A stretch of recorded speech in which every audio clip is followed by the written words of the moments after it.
Hello, everyone, and welcome to a recap on the entirety of the Nickelodeon show Every Which Way. I watched the show when I was a kid, but this is unlike my normal recap videos where I do it by memory because when I watched this as a kid, I don't think I recollected any of the plot that I was watching. I was just there to be there, if that makes sense.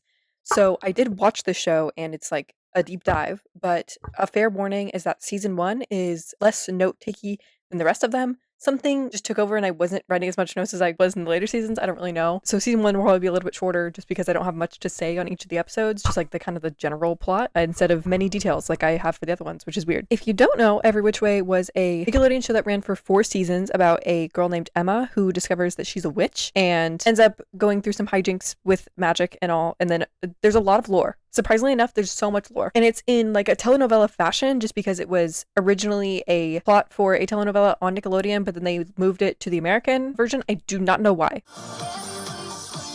In season 1, episode 1, Discovery, we meet our main character, Emma, who's moving to Miami with her dad. And when she is unpacking her stuff, she finds a big book that is glowing. And she doesn't know what it is, and she's like, I don't remember having this ever. And an important thing about her is that her mom passed away. And so I think this book was her mom's, but she just like found it in all the stuff that they were moving. And then while she is moving in, like carrying boxes into her house, she meets a girl named Andy, who quickly becomes her new best friend, even though they like barely speak. She's helping her move into her house already, which is crazy. And while she's moving stuff into her house, she also falls in love with the boy next door, aka Daniel. He is covered up with a glare. That's not on purpose, but it's just the lighting situation I have. It might be foreshadowing as to how I feel about this character. I guess we'll see. Anyway, when Emma sets eyes on Daniel for the first time, butterflies literally appear out of nowhere because this is her first showcasing of magical powers, aka she's a witch, but she doesn't know that yet. My son, give him back! No, they're sticking up the whole house, Mac.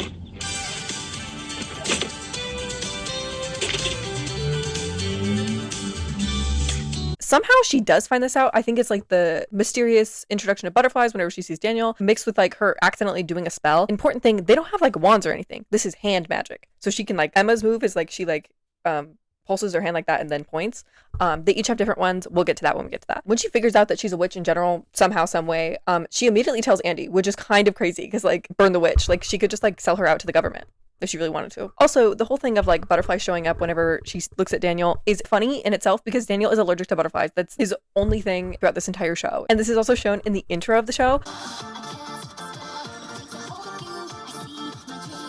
And Daniel goes to school with like all the people you see basically on this board, but he's on the swim team with his friends Diego, Mac, Tony, and Andy's also on the swim team. She's the only girl. Shout out to her. And their swim team is called the Sharks because I think their whole mascot is the Sharks at their school. And Daniel is currently dating the popular mean girl at the school named Maddie. But dating is a loose term because they've been fighting a lot and are basically broken up at the time that Emma is moving to Miami. And this creates a rivalry between Maddie and Emma because Maddie can see that Emma likes her ex-boyfriend and is very mad at her for that because she's under the impression that Emma is stealing him from her, even though Daniel is very much not in that relationship at all. And at the same time that Emma figures out she's a witch, Maddie also finds out she's a witch because her mom, which I forgot to get a picture of, I do not know how she's in the entire show, but whatever. Her mom is a powerless witch, and so she like sees Maddie's powers and she's like, whoa, you're a witch, which is crazy because she's like kind of trying to live through her daughter, as in she doesn't have powers. And Maddie's move instead, I think she does like a turn with her finger and then points. So instead of like palm being open, she just like has her little finger up.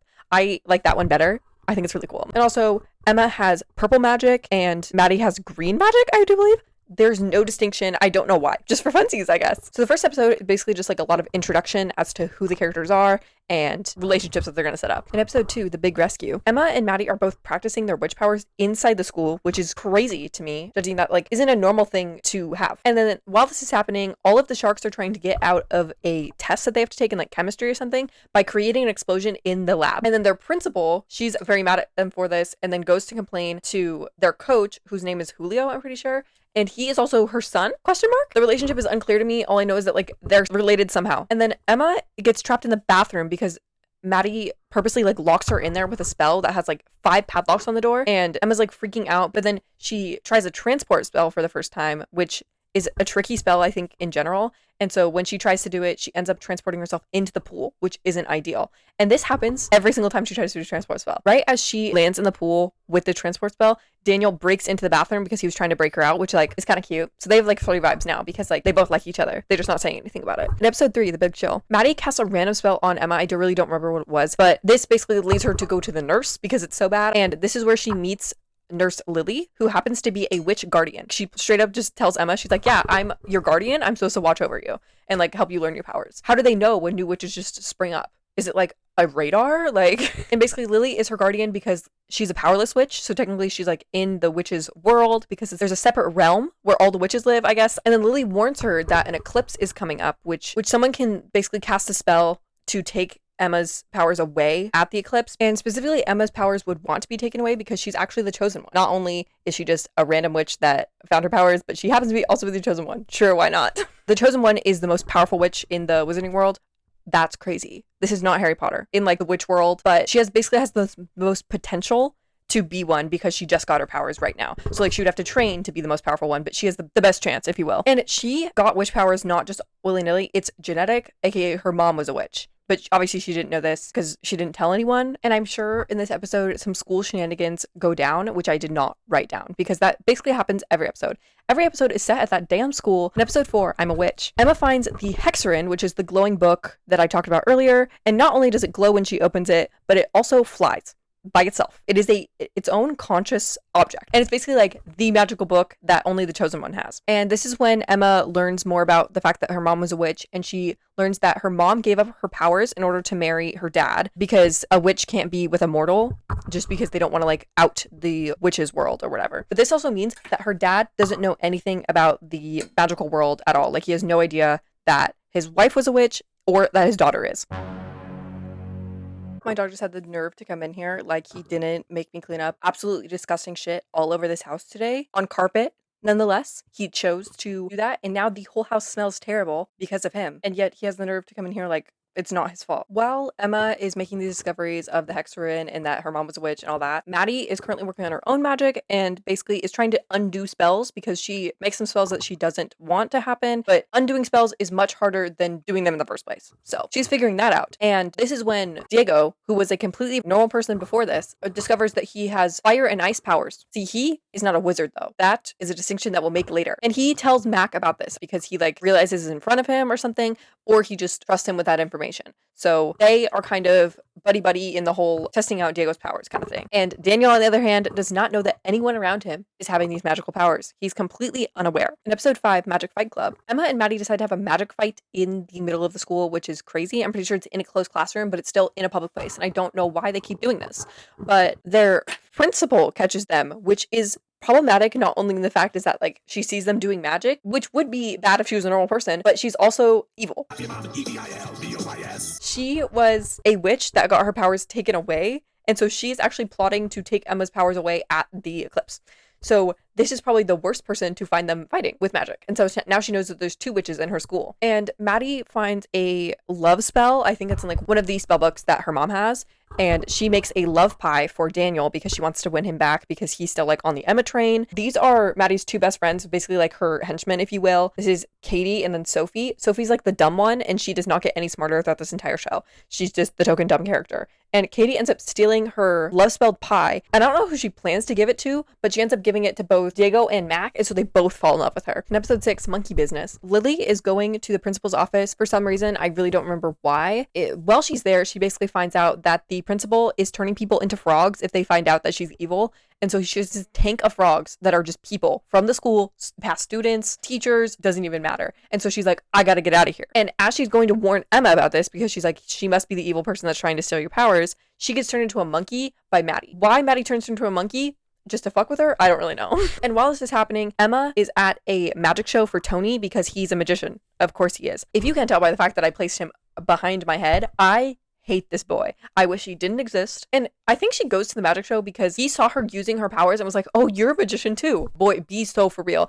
I'm pretty sure she literally fixed a vase that was cracked, which would not be possible with magician powers, but we'll get past that. And while this is happening, Maddie is just trying to get Daniel back in whatever way she can, buttering him up, blah, blah, blah. And she keeps on going over to his house and then consequently getting pranked by his 3 younger siblings, which they call the T3, short for Terrible 3, just because they prank people all the time. That's their thing. Episode 7, Monkey Business 2. Yes, we're carrying on with this episode. Emma finally finds out that Lily was turned into a monkey, and so she's trying to turn her back, but it's really hard to turn back a spell, as I said, and so she's trying to turn back not even her own spell. It was Maddie's spell. Well, Maddie called animal control on Lily just because I think she's trying to literally get rid of her so then Emma doesn't have a guardian. I don't know if Maddie is gunning for Emma's powers as well, or is it just the fact that she hates her. And this leads to a whole chase around the school because Emma is chasing after Lily as a monkey while animal control is also chasing after the monkey, and Maddie's also trying to find the monkey to like send it to the animal control. A whole lot of mess. And Andy ends up having to distract Francisco because he is the math teacher at the school, and so he is gunning to get the monkey out of the school. And in episode 8, Maxical, Emma finally turns Lily back from being a monkey. Now she's normal again.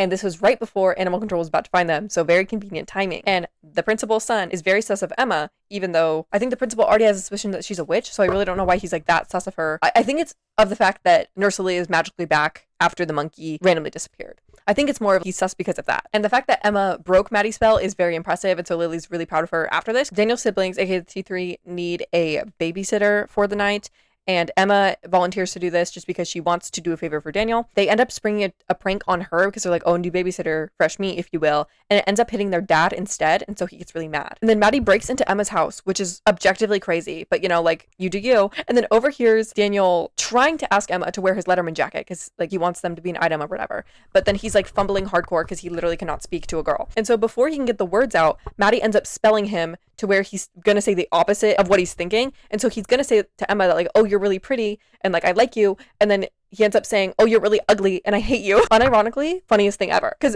Emma is gagged. She's like, you came over to my house to tell me that I'm ugly and you hate me. When she was under the impression that they were like vibing before that. And then Maddie ends up sneaking into Emma's room to steal the Hexarin, which every time I say Hexarin, I want to say Enchiridion, which is the book from Adventure Time, which according to my sister is the only correct book name. Every single mythical book is called the Enchiridion to us. And I think yes, because the Hexarin is basically the Enchiridion. They were just trying to do something different. Anyway, Maddie steals the Hexarin and then takes it back to her house, but doesn't tell her mom, even though her mom was telling her to steal it. And Daniel is still under the spell of saying the opposite of what he wants. And so he has to go to school and everything. And he's like, I have no idea what's going on. I feel like I'm like going insane because I keep on saying what I don't want. He's trying to like get these words out to Tony. And at the same time, Tony's like, I really like Emma and I think I'm going to ask her out. And Daniel's trying to say, no, I don't want that. And he's like, yeah, you should definitely go for it because he's saying the opposite. And so Tony's really excited and gonna go ask out Emma. And then because he's still under the spell, Maddie basically goes up to him and she's like, you want to get back together? And he wants to say no, but he's like, yes, which honestly, like, power play from her. That's really good. But like, he is now in this relationship that he doesn't want to be in again. And he does like Emma, but now Emma's kind of heartbroken because she's like, he got back together with Maddie, which doesn't make sense because I thought he was flirting with me. And then in my notes, I wrote Wizard Boy freezes other boy. I guess I forgot their names when I was watching this because that basically means that Diego accidentally froze Mac when he was practicing his powers. And he freezes him into a whole ice cube, which is why the episode's called Maxical. But that is so lab rats, they freeze Douglas in a whole block of ice. Subtle plug, go watch my lab rats video. In episode 9, I said upside down. Emma and Andy are looking around for the Hexarin, which they call the Hex, because it's like their own little pet, if you will, because Emma obviously lost it and she's like, I have no idea where it is. It was in my room before, and that's because Maddie stole it. And so they're like looking around her room everywhere. And then Andy says, it's definitely not in the closet, and I'm definitely not going back in there. See, this could just mean that she doesn't like to go in Emma's closet, but it could also mean lesbian icon. And you know what? I get that. Daniel figures out a loophole in this spell that causes him to say the opposite of what he wants. I don't remember what it is, but he finds a loophole and somehow says things normally again. And one day when Diego is doing his powers like in the locker room or something, somewhere around the swim team, if they fall off one more time, then they're getting demoted, aka off the wall. Anyway, Diego is practicing his powers when their coach walks in and he catches him doing this and he's like,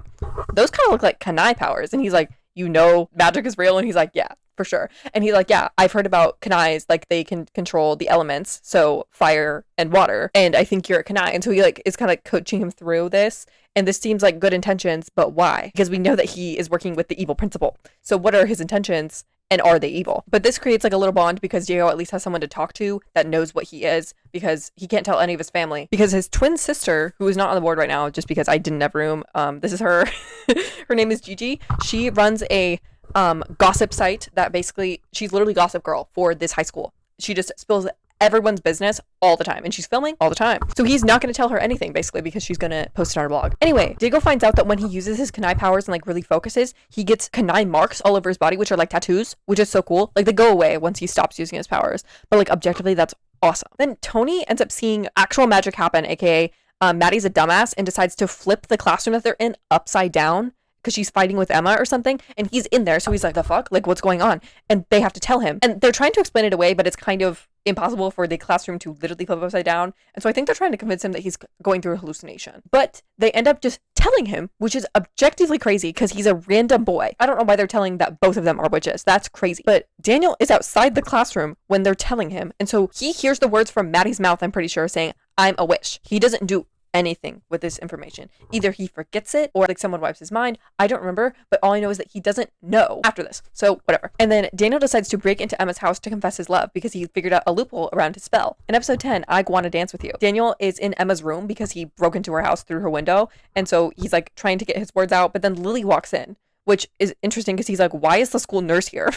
But I think they like explain it away. And then Emma wants to talk to Daniel. So then she transports Lily to the school pool because that's the only place she can transport things to. And Julio ends up seeing her there. Does it really matter? I don't think so. And then later, Daniel ends up telling Maddie that he likes Emma, which is not a smart decision. I don't know why he did that. I think it's only to get her off his back because she's still on the train of like, we should get back together. And he's like, no, I actually like Emma now. But that is also like bad ammunition for her to use. And then the principal sees Maddie casting another spell, which stop doing it in school, girl. Literally stop. And she basically stops her and is like yelling at her for being a witch. I don't remember. I think she's giving evil vibes here, but like no one is clocking that she's evil fast enough. And then Diego ends up going to the nurse. I don't remember why, but Lily ends up finding out that he has Kanai powers from this visit. I think it's like his Kanai powers end up sending him to the nurse, and so she figures it out and is talking to Julio about it, and they kind of have chemistry. This goes nowhere. So it's a throw off comment, like literally don't keep it in mind for later, but like their chemistry is really good and like they're kind of in love. I'm just kind of sporting for anyone to get together except for Emma and Daniel because they're kind of boring. Objectively, they just both like each other and not doing anything about it. And then Emma wipes Tony's memory of exactly what? I'm not sure.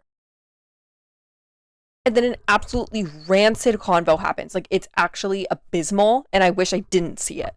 Hey, I love this song. I want to dance. You want to dance with me?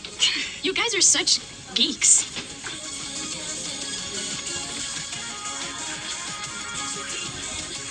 And then Maddie tries to turn Daniel into a lizard, but then it sees his little brother's iguana that they just got for him for like his birthday. And she thinks that that's Daniel. And so she like picks him up and takes him home because she's scared about the fact that she just turned him into a lizard, even though I think that's what her intention was, but that's neither here nor there. But yeah, that was not him. Daniel is completely fine. And the iguana, she literally swiped from his home. Swiper, no swiping. Swiper, no swiping.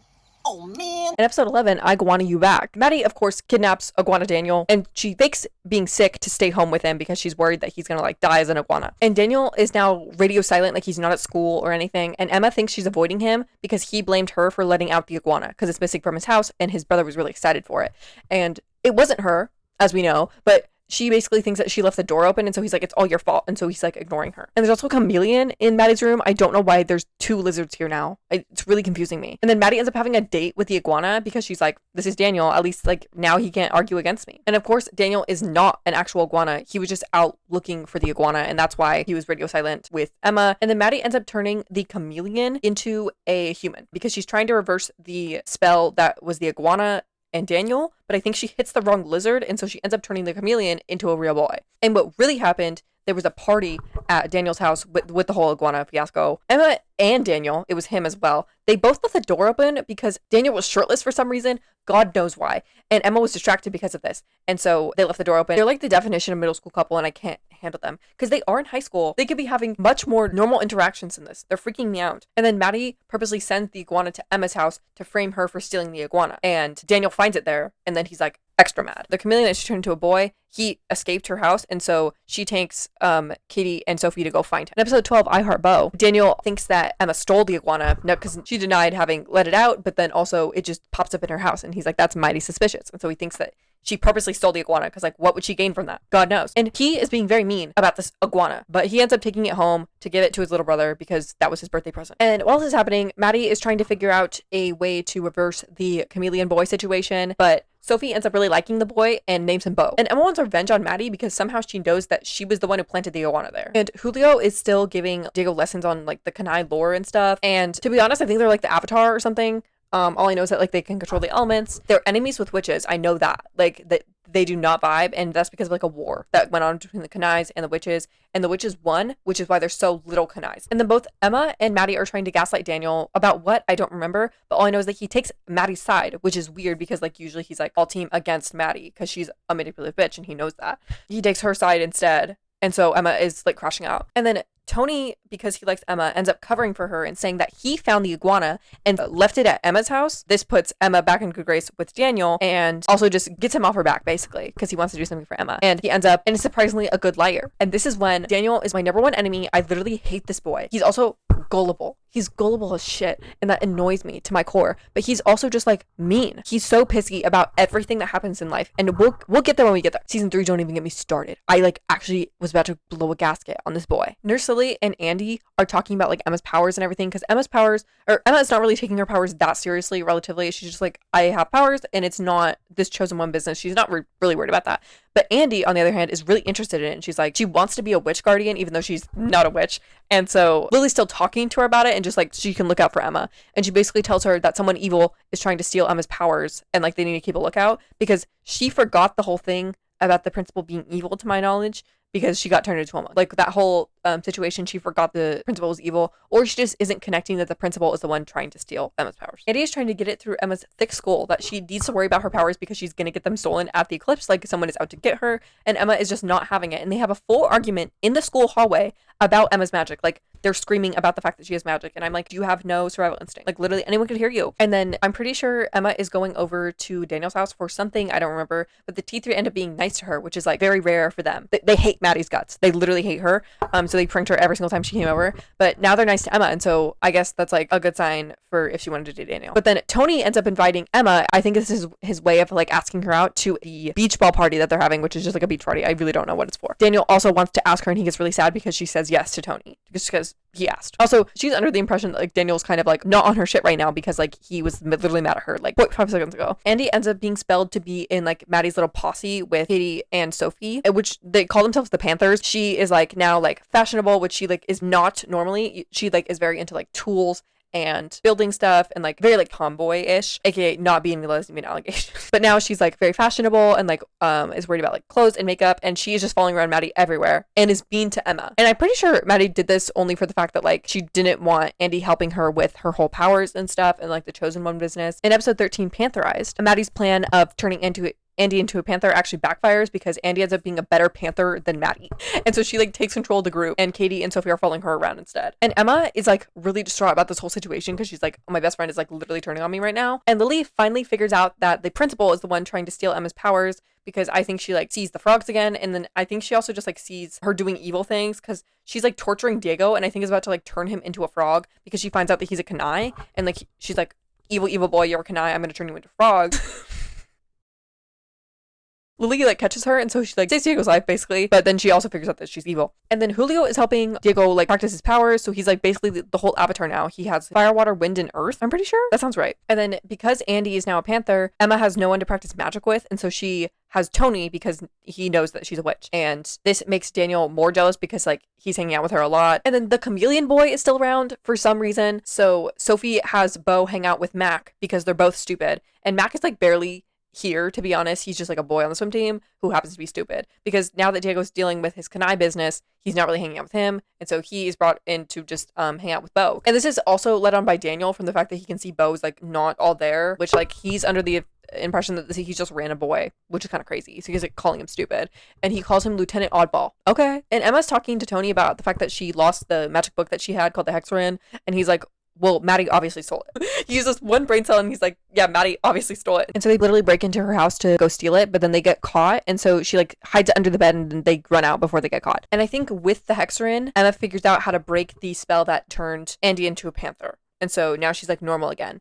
But she goes to talk to Emma, and they say that like Andy should stay in the group as like a spy. In episode 14, Walk Like a Panther, Andy tries to be a spy as a panther, but is sucking at it because her normal personality just is not anywhere close to that. And so they immediately find out she's normal again. And they're like, get out of here. And then Daniel decides to ask Maddie to the beach ball party to make Emma jealous, which sure, why not? And then she makes a plan to basically have Bo as a hostage in turn for the Hexerin, which is crazy. Emma is bringing Bo over to Maddie's house while Maddie is meeting with Andy at like the cafe that they have. And Maddie's freaking out for some reason. I don't remember why. And Andy gets the Hexerin, I think. And then Maddie goes home to Emma trying to change Bo back because he's like, I don't want to be a human anymore, in way less words because he can't really speak English. And Emma is going to change it back to a chameleon because that's what he wants to be. Maddie tries to cast a spell at her at the same time, but Emma counteracts it, and so they have like a Harry Potter Voldemort situation where like they're both shooting magic at each other and it's like stopping in the middle. Honestly, this episode greatly confused me because I'm pretty sure there's like a fake Hexerin running around. I think that's what Andy had because the real Hexerin is in Maddie's house, to my knowledge. And I think that's why she was scared that Emma was at her house. And so I think the one that she was giving Andy was fake. But don't quote me on that. Again, season 1, I don't know why I wasn't taking as detailed notes as I should have. In episode 15, Beach Ball, they break the spell off and they were having their Harry Potter Voldemort moment. Then they physically wrestle for the Hexerin. And it flies away because it's its own sentient creature. And so it like flies away because it's like, I'm not having this right now. And they lose it because it literally flies out the window. And Emma is not on the track of like looking for it, which is crazy. But whatever. And they just go to the beach party because why not? And then Daniel and Emma the entire time are like looking at each other, even though they have different dates, and they're like having weird tension. And I don't like it. And this party is literally just to have like fun at the beach, I guess. I think it's like a school dance type of deal, but they are playing like beach volleyball. And Diego's powers are very influenced by his mood. And so he gets mad at his sister for some reason. It could have been like that she posted something embarrassing about him on her blog. It happens thousands of times in the show. But he's playing beach volleyball and ends up freezing the ball with his powers and then shattering it because it's like frozen into an ice block. And everyone's like, how did that happen? And while this is happening, Maddie and Emma are throwing spells back and forth in the public beach. Why not? And I'm pretty sure Tony is getting the brunt of them just because he's there. And because of the whole beach ball situation, Maddie figures out that Diego has power. And because Maddie's worried about this, Daniel is off on his own, and so he goes to talk to Emma, and they're like flirty vibes again. And they're having an after party of the party, which is crazy. And Tony's supposed to DJ there because of course he's a DJ. This makes so much sense for his character. But Daniel's also a musical boy, if you will. He plays guitar and sings and stuff. So Maddie magics over Daniel's guitar, even though he knows it wasn't there before. And then like he sings a song. This is because I think Maddie wants to distract Daniel because she wants to go talk to Diego about his powers. Diego gives everything up for some reason. He's like, oh, you have magic too? Yeah, I'm a Kanai. I have like avatar powers, blah, blah, blah. And Andy is not at this party, question mark, I guess, because her and Lily find out that the principal is evil together, even though I thought that Lily already knew, but they're going to go report it to the Witches Council, which is like a thing in the Witches Realm. The portal to the Witches Realm is through random lockers in the school. Why is it connected to this high school? Who knows? In episode 16, Lily Frog, Lily goes to the Witches Realm without Andy because mortals aren't allowed to go in there. The beach ball after party is still going on, and so Daniel performs an original song, which is crazy. This is not the only one, sadly. It's not a good song, and it's aimed at Emma. It's like a love song, and she's like kind of gagged by it because like boy wrote a song for her, but it's rancid and evil, and it also drops the L-bomb, which is crazy. You literally met like a month ago. And then Andy gets caught by the evil principal because she's still at the school waiting for Lily to come back. At the same time, the hex flies back to Emma's house because he's like trying to go home, if you will, but then he senses that Andy's in danger or something, and so he goes to the school and is fighting against the principal who's trying to turn Andy into a frog. And then she escapes by air surfing the hex. Somehow this is the most unrealistic thing in a show full of magic. And then the next day at school, Diego gets called to the office for his power usage because like he uses it somewhere that he's not supposed to. And the principal is interrogating him and is finding out way too much about like his whole thing because I don't even know if she like knew the full extent of his powers, but now she's finding out that he's like all the element powers and he is in a bad spot. And Maddie told both Katie and Sophie to watch Diego like a hawk because of his powers. And so Sophie commits to the bit and she paints herself to match the principal's wall in order to eavesdrop on this conversation. And Daniel and Emma are talking about the eclipse as in like he doesn't know about the witch stuff or anything, but he like wants to ask her out specifically for the eclipse or something because he's like trying to fish for like if she's busy that night. And she's like, I don't know because like I might have this thing. And you know what? I'm on Maddie's side. I hate them as a couple. I don't think that Maddie and Daniel should be together by any means, but like I literally hate seeing them together on my screen. And then Maddie spells Daniel to talk like he's helium, like he sounds like a chipmunk. And I think at this point Lily finds out that Julio is working for the principal because they're connected, and she's like, let me spread a misinformation. And so she tells Julio that Maddie is the chosen one. And so he relays that information back to the principal. And Lily somehow finds out that the principal is actually an ex-chosen one because they have many, obviously. It like happens every generation, I think. But she got her powers taken away because she was evil. And she wants the powers back by stealing them from Emma. But then the principal turns Lily into a frog. And so she gets this information to Andy, but she can't tell Emma herself because she gets put into the frog tank. Okay, y'all, we got 4 episodes left. I'm trying to do this before my Taco Bell arrives. In episode 17, Witch's Flu, Emma ends up fixing Daniel's voice with like the whole helium thing by like just doing a quick counterspell, but she ends up getting sick somehow and ends up releasing magic every single time she sneezes, aka Witch's Flu. And then Andy lordums to her about the principal, how she's evil, trying to steal her powers, all that. But Emma is like not on her top notch because she's sick. She's like in bed sick. Daniel comes over to check on her because she's like, I'm deathly ill, I have the flu. And then at school, because Emma isn't there to defend her own honor, Tony ends up telling Gigi that he's taking Emma to the dance, which is the same night as the eclipse, because that's what Daniel was fishing for when he was like, what do you want to do on the eclipse night? He wanted to ask Emma to the dance, but Tony literally just like says point blank that he's taking her to Gigi, who obviously spreads it around the blog. And Daniel is trying to just like take care of Emma at her house. Like, I don't think he has any idea what's going on here, but he doesn't know how to make tea. He's literally a man baby in himself. Like, he cannot do anything to help her in the sickness. And he is the victim of the witch's flu, aka every time he's near her, she is releasing out spells that she doesn't mean to be doing. So he gets a unibrow. And then Emma's dad catches him there and he hates his guts. Francisco is #1 hater of Daniel, and that's even saying above me. Like, he literally hates this boy, Will, for the entire time. And it's really only because of like stacking circumstances that aren't even his fault. Like, usually it's like magic circumstances that put Daniel in a bad spot, which like Francisco just catches him in. He's like, you're evil. You're an evil little boy. And then Maddie is trying to gaslight Diego into going to the dance with her. I think this is because she wants to have control of him because he has powers that could go against hers. And he says no because he's like, you're a witch. The witches hate me and my kind. And while this is happening, Maddie also gets gaslit by the principal because she's like, yeah, I'm actually your guardian, because she's a powerless witch, obviously. She says, oh yeah, your mom is against you. She's like saying wrong things. Like, you're actually the chosen one. Because obviously Maddie's mom was talking about like how she should be against Emma because Emma's the chosen one. In reality, Maddie's mom wants the chosen one powers because she wants powers again. The principal basically gaslights Maddie into going against her mom and genuinely convinces Maddie that she is the chosen one. So Maddie is under the impression that Emma is just lying this entire time. And then Daniel ends up asking Emma to the dance when she's like all better from her flu, and she also fixes his unibrow. But she says no because it's the same night as the eclipse, and she's like, I just like, can't do it that night. And he's really like sad about this. But then also talking about the eclipse is Andy and Tony, because they're talking about like the whole power transfer and everything. And then Katie and the T3, which are somehow with her, I don't remember why, they both overhear them talking about this and like, magic? What's going on? In episode 18, Hexagon Squared, Katie interrogates the T3 because she's like trying to figure out what information they have, because obviously she knows about magic with the whole like Maddie thing. The youngest in the T3, his name is Tommy, he gets her to leave by farting. So she just leaves without any information. And then Katie goes to tell Maddie because they're talking about the Hexagon in specific because Emma has it back. And I think the Hexagon has something to do with the Chosen One transfer. And so Katie is telling Maddie about this. And Andy is telling Emma about how the principal is an old Chosen One and all that lore. And then I don't know where they're transferring this information, but it's not a safe place, obviously, because Daniel's sister overhears them talking about the old Chosen One and all that. And she's like, what the hell is going on? The T3 basically have an intervention with Daniel. And they're like, we think that Emma is a witch because of all this stuff we heard. And he's like, no, you guys are actually crazy. You overheard something that you like shouldn't have. You're misinterpreting it. Like, he's not believing it. And then Maddie ends up catching Emma with the hexagon in her hand and pours water on it, which makes it multiply.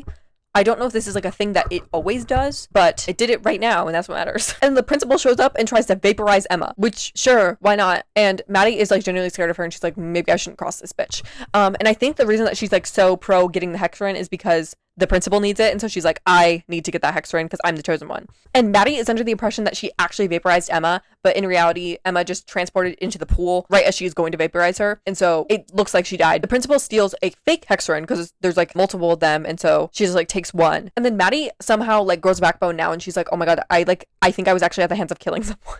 She feels bad that Emma is possibly dead, and so she's like, maybe I shouldn't work for the principal anymore. And so she goes to tell her mom about this, and so she's like, yeah, like the principal killed Emma, it was all my fault. And so her mom, whose name is Ursula, she basically has a huge crush on Francisco because he's obviously a single dad. And so she is literally just trying to get with him. This is the entire show, and I mean that so seriously. But she decides she's the one who's gonna break the news to him that his daughter is dead. And so she goes to his front door like in all black morning clothes, and she's like, yeah, Emma's gone. And in reality, Emma is home from school. And so Francisco's like, you're actually crazy, like she's in her room right now. She's like so unconvinced. She's like, no, like she's gone. And I think in the way that she's speaking very elusively, he's like, she didn't leave, like she's in the house right now. And Andy ends up finding, it's like in Nurse Lily's office, she finds up these magic goggles which basically detect magic if someone's got spelled or something. But then when she looks at Julio, she sees a frog. And so Julio is literally a boy version of a frog, which is kind of gag because like that means he was adopted technically because he's just a henchman that the principal returned to a human, which is kind of crazy. And Andy and Emma end up breaking into Maddie's house, which happens way too much in the show. Like, lock your doors, people. But Daniel follows them in there for some reason.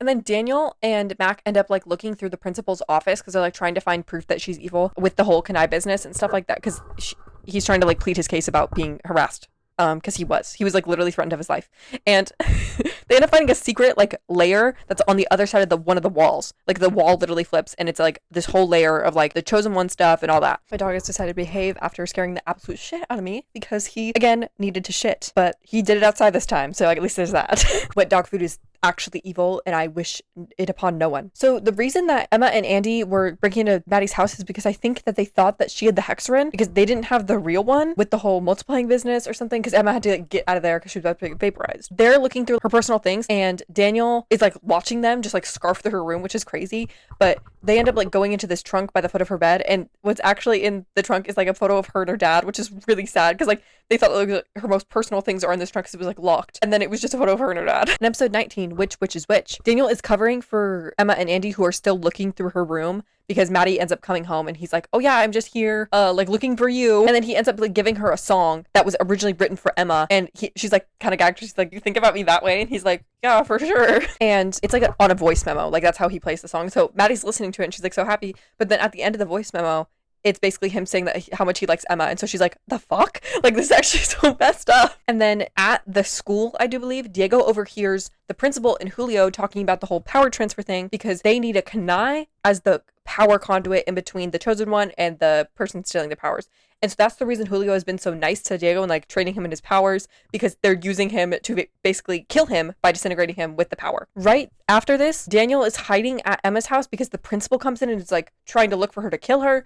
And then he blows his cover because he's stupid and like is trying to protect her. And then he finds out that Emma is indeed a witch, and he's like kind of gagged, even though like all signs were pointing to it. But then to protect him, Emma transports him to the pool, so he's safe. And then the principal leaves after this, I guess, because Daniel comes back and they chat about the fact that she's a witch, and she's like, yeah, I kind of have been this entire time, and he's like, that's kind of cool. He's looking into it. And then at the same time, Diego goes to talk to Daniel about the fact that he has like magical powers as well. And so Daniel's like, does everyone around me literally like have magical powers? What's going on here? And they put together the absolute bro squad to help with the principal, aka the entire swim team plus Emma. Do half these people have powers? But like they're just there to help, I guess. And basically the chosen one has a specific birthmark that Emma finds, and so that finally convinces Maddie that she's not the chosen one. She's really sad because she genuinely believed that she was. And Emma asks Maddie for help with taking down the principal, but she says no because she's still mad about the fact that she stole Daniel.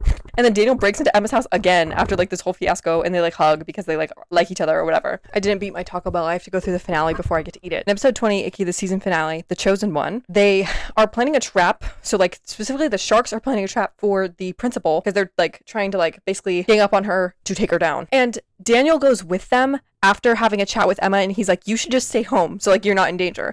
But she's the only one with magic here. I'd like to point that out, like, because Maddie is still like not on this plan, and so what are they gonna do as just normal people? She literally turns people into frogs. Like, their big plan to trap her is to hit her with water balloons, and then she ends up zapping Julio and turning him back into a frog, I do believe. And then they think that they melt the principal like by throwing water balloons at her, like the Wicked Witch of the West. Loki of Wicked reference, wait. And then they end up turning Lily back into a human from her frog form. I don't remember how. And then this same night, the dance, the infamous eclipse dance is happening, and it's anime themed, whatever that means. And so they're all dressed up as like anime-esque characters. And then of course the principal isn't actually dead. She didn't actually melt because of water. That would make no sense. And she kidnaps Daniel from this dance, and he looks a fool. They all look a fool, to be honest. I'm not going to defend any of them. And she is serving evil blowout Bob. Like, she has her hair done in this episode. And then she ends up using all of the frogs that she's ever had to lure Diego into the theater, because that's where this whole showdown is going on. And Daniel is trapped in bubblegum quicksand. That's how she's keeping him hostage. And then goes from ankles to waist in about 0.5 seconds. And so it's a quick rate that he's going down. And then Emma's like, fine, if you will put my friends in danger, I'm going to do the power transfer. And she like is so actually committed to doing it. And like, she's actually a dumbass because like you're sacrificing like a few people just to give your witch powers. So what if it's the boy you like? And the spell to do the power transfer is probably the stupidest thing I've ever heard in my life. It's from west to east and south to north. I take your powers forever henceforth. It has to rhyme. That's the only rule. And then right when the spell is ended, Daniel ends up getting out of the quicksand and like charges the principal to break the connection. I don't think that's how that worked, but he also saves Diego's life in this whole debacle because he was going to die from like this power transfer. And then she tries to Palpatine them as in like I'm pretty sure she has like lightning. And then Diego ends up freezing her, and she ends up turning Mac into a frog, and I think he's the only one who gets turned into a frog, which like is pretty good odds from all of the random ass people that they have in this group. And then Maddie ends up helping them because Emma and Maddie bond over the fact that they have dead parents and the fact that they're both witches, which is nice. They have common ground. This doesn't reflect in any other episodes. They do not have common ground. After this, they're just like, it's only for this moment that they have an alliance. And then they end up casting a spell together because with their powers together, they can defeat the principal. And it's like over the hexagon, so it's like extra powerful. And she dies. She straight up literally dies, which is crazy. But because of this whole power transfer and power usage to defeat the principal, both Emma and Maddie lose their powers completely, which is crazy because like that's the whole thing that they tried not to do. And then Diego performs his stupid ass song again that I don't want to hear, and like it's really pissing me off. And then finally, Emma and Daniel get together, as in they kiss. And the camera, way too close for this moment. You need to back up. And then they are very broken up about the fact that they don't have powers, but it's more Maddie than anyone because she like really liked being a witch. But then Emma breaks the fourth wall, so she looks straight at the camera and reveals that she still has her powers, which is crazy. And she's just keeping it a secret, especially from Daniel, which is crazy because like trust in a relationship, because she's scared that he won't date her anymore if she's a witch. Because I'm pretty sure he said it something along the lines of like, oh, you're not a freak anymore. It wasn't exactly that, but like it was probably something like that. One of the stories this season is Daniel is number one enemy. He is evil and no one likes him and no one should.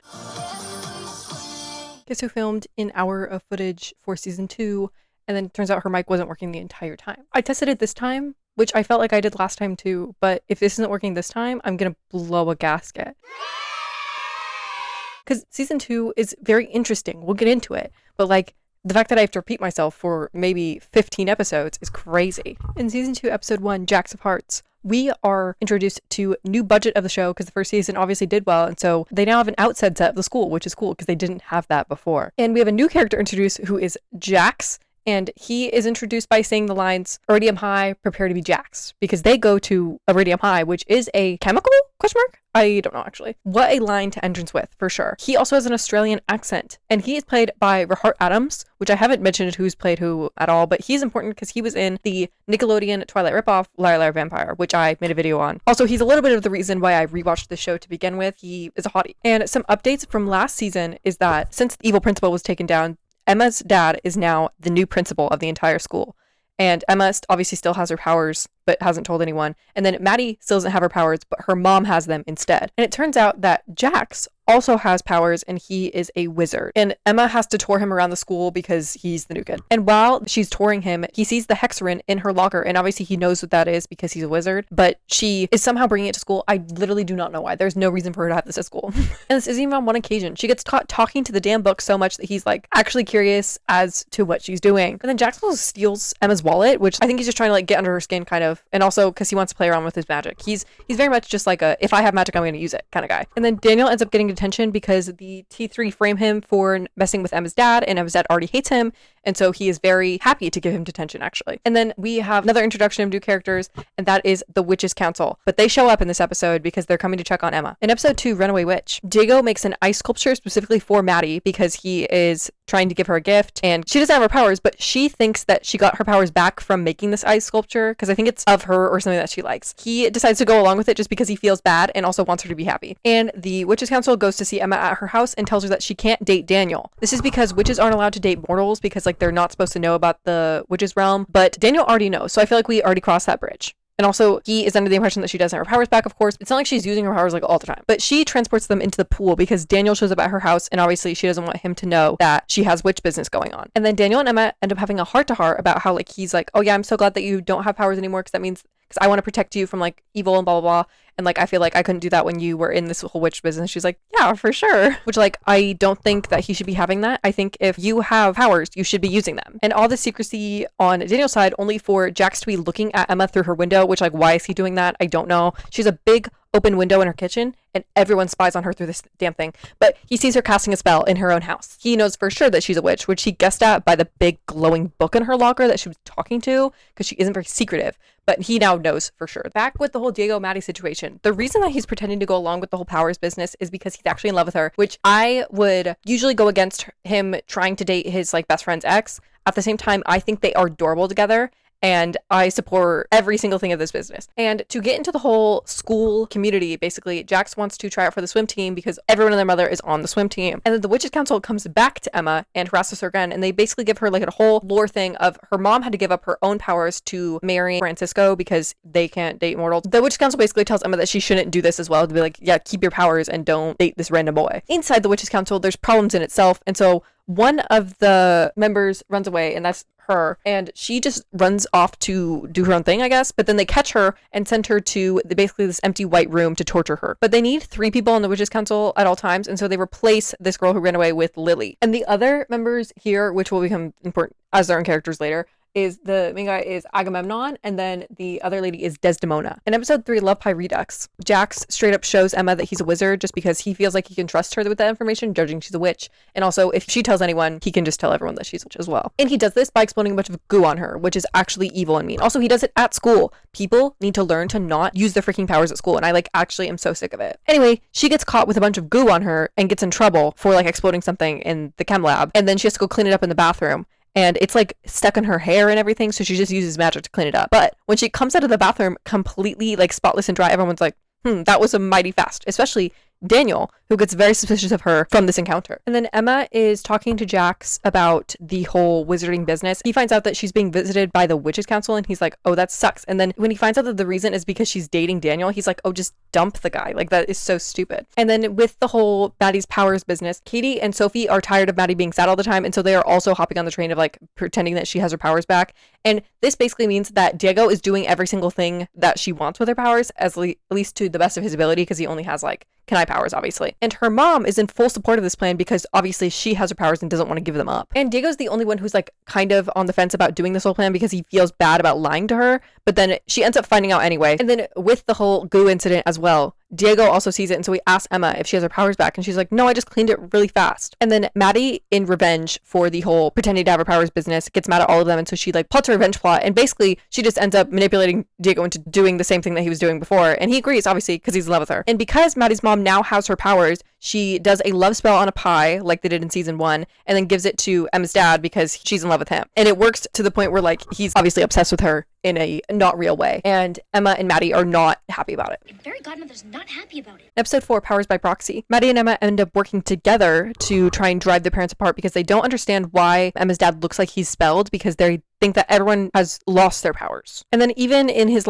love spell haze, Francisco is still sitting on business, aka he hates Daniel with everything that he has. And so Jax is purposely getting Daniel in trouble so then he can give Daniel more detention so Jax can hang out more with Emma. And then to try and drive their families apart from being step siblings, Emma and Maddie stage a fake fight that ends up backfiring on them because their parents then spin it to be oh, they want to get closer, so they're fighting. And when Jax gives Daniel detention one time, he ends up also tricking Emma, because they're practicing magic or something, into making a screen that looks at Daniel. Then he sends a spell through the screen, which makes Daniel draw a cartoon picture of Emma's dad, which gets him in more trouble. And Diego is still doing everything that Maddie wants, but then he gets tired of it and he's like, you're not going to use me as your personal slave. And so he grabs his backbone and then leaves. And the love pie is still at Emma's house because they don't know that it was a love pie, obviously, so it's just in the fridge, I think. And the T3 end up going to Emma's house for some reason, and the 2 boys eat it and then see Andy, so they both fall in love with her. And they finally have swim tryouts where Andy sees with the magic detecting goggles that she found last season that Jax actually spelled himself to swim faster, and that's the only reason that he beats Daniel. In episode 5, The Full Moon, Andy confronts Jax about the whole spell business, and he just straight up admits to being a wizard because he has no secrecy to anything. Andy threatens to report Jax to the Witches Council for using magic when he isn't supposed to be, and he then immobilizes her so then she can't go anywhere. And Desdemona ends up finding Emma again and warning her about something called the full moon, which makes witches go crazy. And Emma, of course, does not listen to a word that Desdemona says, and she goes home and she's talking to Daniel, and then he is basically saying, I'm so glad you're not a witch because witches are so evil and they're so weird. And she's like, get the fuck out of my house. Because even if she didn't have her powers, she is still a witch, even if she's not practicing magic, because her mom was a witch. I don't know why he would say something like that. And then with the thing that happened last episode of the 2 boys from the T3 falling in love with Andy, they end up finding her in the storage room that she's immobilized in and getting her unstuck. And then not even 0.5 seconds later, with this whole situation, Daniel apologizes, and so him and Emma are back together, which happens about 30,000 times in this show.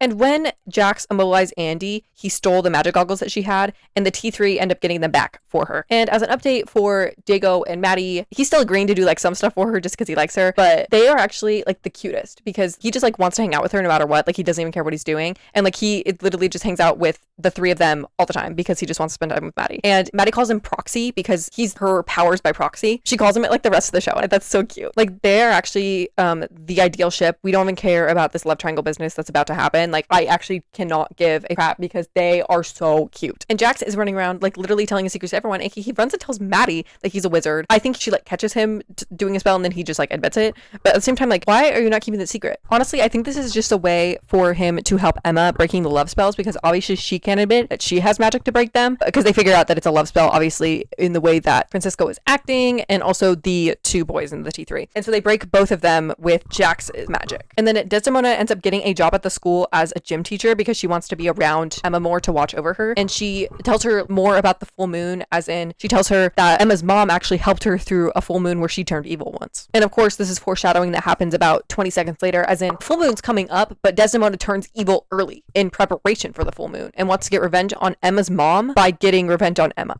In episode 6, Daniel ends up seeing Emma do a spell, which she freaks out about. And so both her and Jax do a spell on him to erase his memory. And they're only planning to do it for like the past 30 seconds, but they end up wiping his entire memory of who he is. And Emma, for some reason, leaves Jax in charge of him, which does not seem like a good decision. But he convinces Daniel that he's like a little German boy. And Emma is trying to figure out a counter spell for this memory business and tries to call Lily about it, but she's in the witch's realm, like training to be on the council. And so she isn't answering. But then Desdemona, because she's evil and doesn't really follow the rules anymore, she just gives it to Emma anyway. Because she's now preying upon Emma's downfall a little bit. And then Jax is sad because they do end up getting Daniel's memory back, minus the spell, as in he still doesn't know that Emma has her powers back. And Jax was sad because he just wanted this to be his opportunity to get with Emma. Desdemona's plan for the full moon and like everything in her evil persona is that she wants to be like the most powerful witch ever and like take other witches' powers or something. So she's waiting for Emma's powers to be taken away when she's still inevitably dating Daniel because she isn't showing any signs of breaking up with him, and she is going to take her powers then and then become like the most powerful witch ever. So basically the principal from the last season. In episode 7, No Can Do. Jax purposely turns into a wolf to stand outside Emma's door so then he can jump scare her. This has no standing in the plot whatsoever, but it's just like a thing that he did. Because if he's doing anything, it's to use his magic in whatever ways he can. And then Emma is having impulsive magic happen because of the upcoming full moon. It is affecting her overall mood and everything. This happens while she's babysitting the T3, and so she ends up turning them all into hamsters on accident. And then she calls Jax and Andy, because they're the only other two who know that she has her powers back, to help her catch them. And then when she gets back home from this babysitting endeavor, the Witches Council is already posted and ready to yell at her, aka they say that she has a mystery punishment now, and then she is going to get her powers taken away if she doesn't break up with Daniel by the full moon. And then with Diego this episode, he discovers a new Kanai power, which is like morphing to things. And so like he touches a couch cushion at Maddie's house because he's like waiting for her there, and his hand morphs into the couch cushion, so he's like become one with it, and he can't get it out because he doesn't know how to work the power yet. But then Maddie's mom finds him and is going to like spell it off of him, but obviously he can't see that she has powers, and so she makes him like close his eyes and sing a song, and that distracts him enough that she can like get him unstuck. But he sings a song about the American flag. Keep singing! Louder! You're a good old flag, you're a flag, you're a good old flag, you're a Separate this flag.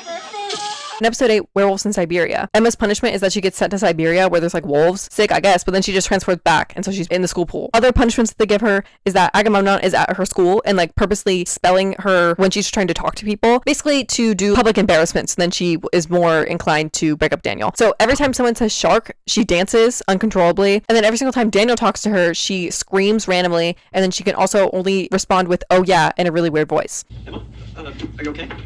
Oh, yeah. And then Jax and Andy obviously see this, and so they use the Hexerin to break the spell on her. And this is when Jax becomes less annoying because he's not just like, you should break up Daniel, and he's kind of just like here to be another person with magic, and I don't mind him. And then with all these magical hijinks, Maddie has an inkling that Emma has her powers back, and so she wants to test it by having a sleepover, which will make Emma use her powers. And then while she's like setting up for the sleepover, Diego is helping her, and he accidentally gets morphed to a chair this time, and she helps him get unstuck by like focusing him, and they are like literally so in love. How did you get unstuck those times? One time I sang you're a grand old flag. And that worked? Let's take some deep breaths. What, did you eat an entire bag of onions? Sorry, while I'm bored while I'm working, I snack on them. You snack on onions? I won't from now on, promise. In episode 9, the no sleep sleepover, both Emma and Andy go to the sleepover that Maddie throws, and she basically makes a fake thunderstorm by like rattling trees outside and stuff like that, basically trying to get Emma to use her powers because they're scared. And then the guys are also hanging out at the same time, which I don't know why Daniel and Jax are hanging out in any capacity, because they don't really get along. And Jax wants to crash the sleepover just because he wants to mess with the girls. And then they're doing makeovers at the sleepover, and Gigi's also there, and she's trying to set up a live stream because of course she is. And she ends up blowing a circuit, so it's like all dark in the house. At the same time, Sophie is doing like zombie makeup for her makeover, and so they see Sophie in the dark and think it's a real creature, so they're like running away from her. When Sophie's like really close to them, Emma ends up using her powers to like protect them, and so Maddie figures out that Emma has her powers back. And then Maddie thinks that Emma has her powers, and so she's like, give me back my powers, those aren't yours. And Emma's like, I swear they're mine, like I've had them since the principal attack. And then the next morning, Emma finds out that Maddie's mom has Maddie's powers. In episode 10, Out of Hand, Maddie finally figures out that her mom has her powers because she just like walks in on her trying to explain it to Emma, and she's mighty pissed, respectively, because her mom kept it from her this entire time. And then at school, Jax manages to convince Emma to come out on a beach date in the middle of school, like they skip. But I don't know why she's going on a date with this man, judging that she has a boyfriend still. I can't deny that they're very cute. They're having like a little food fight, but you do have a boyfriend still. And Daniel is still in trouble with Emma's dad because of things that he set up with. Emma's dad basically says that the only thing that can get him out of detention is to sign up for the school play, which is Romeo and Juliet. And then Jax creates a clone of himself to go to school for him, which is very illegal in the witches world. You're not supposed to make clones of yourself, but he does it anyway because he wants someone to do his homework, basically. And then Maddie is now trying to plan a power transfer situation for her powers because she wants them back from her mom, obviously. And Sophie and Katie want Diego to just be the conduit of power, but obviously from the whole principal situation, we know that'll kill him. And obviously he doesn't want to get killed, and Maddie also doesn't want this, and so she's like, no, like we're not going to have him be the conduit. I guess I'll just like not have my powers back. But then Diego decides to do it only for the fact that he hears Maddie crying in the janitor's closet, and he's like, that is actually heartbreaking. And so he's like, I'll be the conduit. And so he's literally willing to risk his life for her to get her powers back. But then while she's crying in the janitor's closet, Andy finds her, and she basically just like reminds her, she's like, you literally are an icon. Even without powers, you are still the most popular girl in school. This doesn't entirely matter, only for the fact that Diego lies and says there's like a loophole, I won't die from the transfer. And so Maddie's really excited again. And then Emma gets caught about the whole skipping thing and going to the beach, and so she gets detention and grounded. And Gigi catches Emma doing a spell on camera because this happens about 30,000 times, and it just ends up being erased or ruined. And this is one of those cases. It's like she has a video, then she's like, what is this? And then it gets erased, and so nothing ever happened. But Jax does show Emma his cloning spell, which will come and play later. In episode 11, Double Trouble, they're doing the power transfer, and obviously it's hurting Diego, but he's not willing to admit it just because he wants Maddie to have her powers back. But she realizes that it's hurting him, and she shuts it down. She's like, no, we're not doing this. And Jax is hanging out at Emma's house, even though she's not supposed to have people over because she's grounded. But Emma's dad actually unironically loves Jax, and so he's like willing to make an exception. But Daniel can't come over, and then he's stalking through the window because of course he is, and he sees Emma's dad and Jax like laughing about something, and he gets really jealous because he's like, that guy literally hates me, and yet he loves a guy who is trying to steal my girlfriend. Jax's clone is running around as well, and he sees Andy with the hex in through the window in Emma's room because she also has a window in there that people spy through a lot. And then he just leaves. And then Daniel actually practices communication, which is wild for him. AKA he goes to Emma and he voices his insecurities, and he's like, yeah, I was talking through your window and I saw this. And they actually have a conversation about it for once. Since Maddie still doesn't have her powers back, Jax is for some reason picking on her, and so he specifically spells her to hop everywhere. And then Emma ends up being double booked one night with a math thing that her dad wants her to do, as well as a date with Daniel for their anniversary, which she really wants to go to. So she ends up using the cloning spell that Jax showed her. So the clone version of her can go to the math thing, and she can go to her date. But when Emma clones herself, she basically makes like a really mean version of her. It's like all the evil in her, basically. So the clone version of her then skips the math thing, makes another clone of her. So it's a third Emma who's like really smart, and she goes to the math thing. But then Jax ends up finding the evil Emma and going off with her. And with the whole power conduit business, Diego ends up finding a loophole, which is if he is holding a big ball of metal, then the power won't kill him as it passes through him. And so they do this, and Maddie has her powers back. And then Jax and evil Emma are like standing outside her house, and Andy sees them and thinks it's the real Emma, obviously. But then they kiss, and so Andy's like gagged because obviously Emma's supposed to be with Daniel. In episode 12, the Emma Squad, Andy confronts Emma about the whole kiss business because she's like, why would you kiss Jax when you have a boyfriend?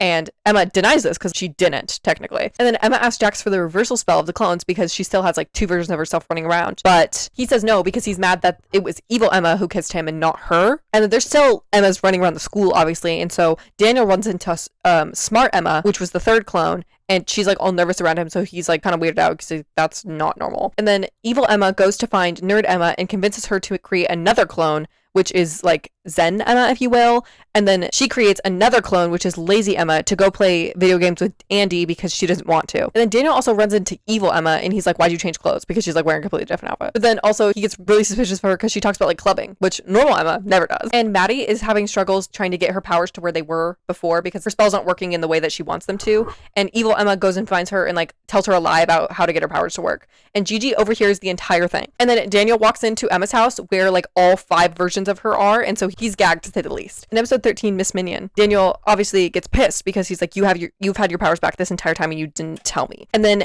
because he's so mad, he breaks up with her. And finally, I'm free of their stupid relationship. Emma is trying to get rid of all her clones, and so her and Evil Emma have a spell off because her clone also has magic, and Emma ends up winning. And then Maddie has a canonical music with them, which is crazy, but her and Diego dance together, so I guess it's cute.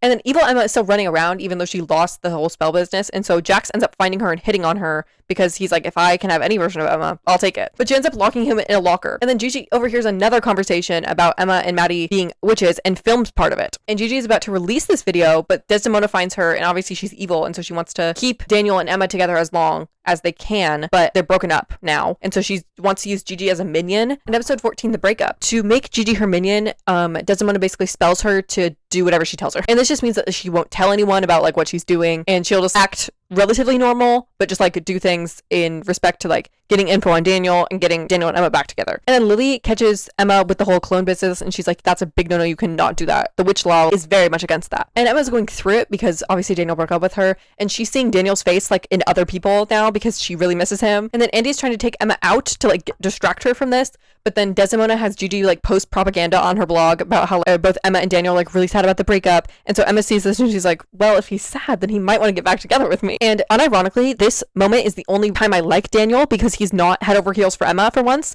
and he's not being annoying. So I think they should just stay broken up forever. And they're doing rehearsal for Romeo and Juliet because Daniel is now in the play. And then Desdemona purposely spells Sophie, because she's like in charge of like saying who's with who, to make Emma act with Daniel, so tension is there and they can get back together. But then Jax steps in and he's like playing the rival to Daniel, and so they're like sword fighting, and they end up like actually going for it, and they're like trying to hurt each other. And this makes Emma get the ick, and then she leaves. And then Maddie gets hurt and she's trying to like fix it with her magic, but then she ends up turning herself purple. And then Emma gets pranked, and then using her magic she accidentally turns herself into a bird. And then Daniel actually cares, and that's so stupid because like they should stay broken up. Like I don't want him to care about her well-being. Is that crazy to say? In episode 15, Emma wants a cracker. Daniel and Andy go to find Bird Emma because she flew away, and then Jax is trying to help with this, but he keeps running away screaming because he's terrified of birds. And Emma turned herself into a parrot, so they find a parrot and they're like, oh yeah, it's Emma. They bring it to Maddie, and then they lie and say that it's Sophie. And so they're like, oh, you need to turn her back into a human. And she's like, okay. And then she does it, and it turns out not even to be parrot Emma, and now Maddie knows that they're lying. And then Desdemona is trying to plot against Lily to get her off the Witches' Council because she's like actually speaking some facts about protecting the witch community during the full moon. And Maddie is dealing with her own issues other than the parrot business, aka her face is turning different colors based on her mood. It's a glorified mood ring,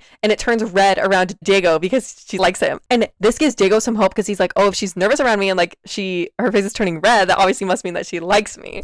And Jax ends up finding parrot Emma and then is scared to turn her back because he's scared of being near birds in general. Daniel walks up and finds this, and then Jax is about to like do a spell, and so Daniel figures out that Jax is a wizard, but then Jax passes out because he's so scared of the bird. Daniel has a heart-to-heart with parrot Emma, and then she ends up being turned back. But then later in this night, I think, Gigi ends up texting both Daniel and Emma to get them to the school, and then Desdemona creates a storm to trap them in there. In episode 16, Stormageddon, Emma actually ends up stuck at the school with Jax instead of Daniel because Daniel doesn't see the text. And I don't know why Jax was there. All I know is that they are stuck together in the school. And then Emma's just talking to him in general about her like relationship with Daniel. And she's talking about how she tutored him for a month on the quadratic formula, which her dad is a math teacher, so that makes sense why she'd be tutoring people on math. But on the quadratic formula, I don't think you need a month to learn that. It's one formula. And then Gigi reports back to Desdemona that Emma is actually with Jax instead because the whole plan didn't work out. But since they're trapped together, Jax and Emma actually end up like bonding, and they play truth or dare, and then Jax ends up lore dumping about his whole family because both of their mothers actually passed away, and so they bond over this. They find a secret room in the principal's office because like one of the walls is like hollow. And then also during the storm, Daniel is talking to Maddie. I think it's at his house,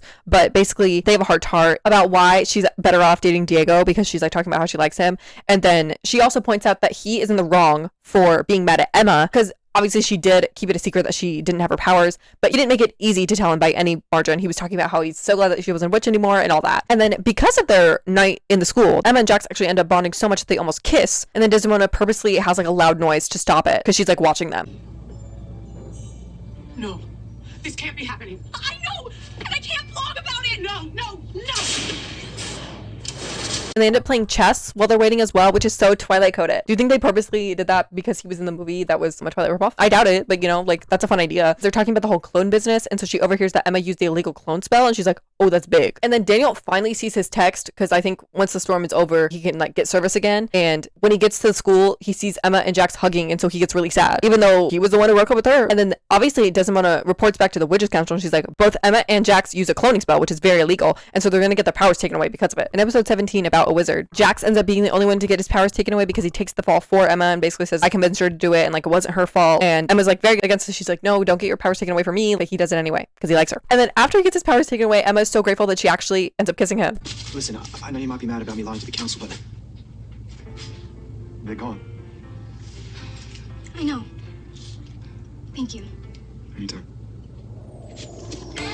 And you know what? I'm in support of this relationship. Sure that she just broke up with her boyfriend like 2 days ago, but you know, I'll allow these decisions because I like them better. But Daniel is watching them from across the hallway like a little creep because he's like really sad that they kissed. And the Panthers are throwing Katie a surprise birthday party, but she ends up thinking that they completely forgot her birthday and that they like hate her. Obviously, she's not being invited to like the planning and stuff, and so she thinks that they're ignoring her, and she like is really sad. And because Jax and Emma are now kind of together, Daniel is now trying to get back together with her because he can't deal with Emma being happy, and so they're fighting over Emma, and it's very possessive and very weird because like none of them have ownership over her. And then Daniel's like, oh, you're just trying to get with her because like she has witch powers, blah blah blah. And Jax actually gags Daniel because he's like, I lost my powers for her. But they have another sword fight because they're on the Romeo and Juliet set. And the T3 are planning to prank Jax because they hear Daniel talking about like how he like did something against him, and they are very loyal to their brother. Emma ends up talking to them, and she's like, oh yeah, like Daniel broke up with me. And so now they want to prank both Jax and Daniel. And then Lily and Andy, aka the only two people who were looking out for the evil prince last season, now get suspicious of the evil people now, aka Lily gets suspicious of Desdemona because she is acting overall evil. She changed her wardrobe to all black basically, and no one was wondering, maybe she's evil now.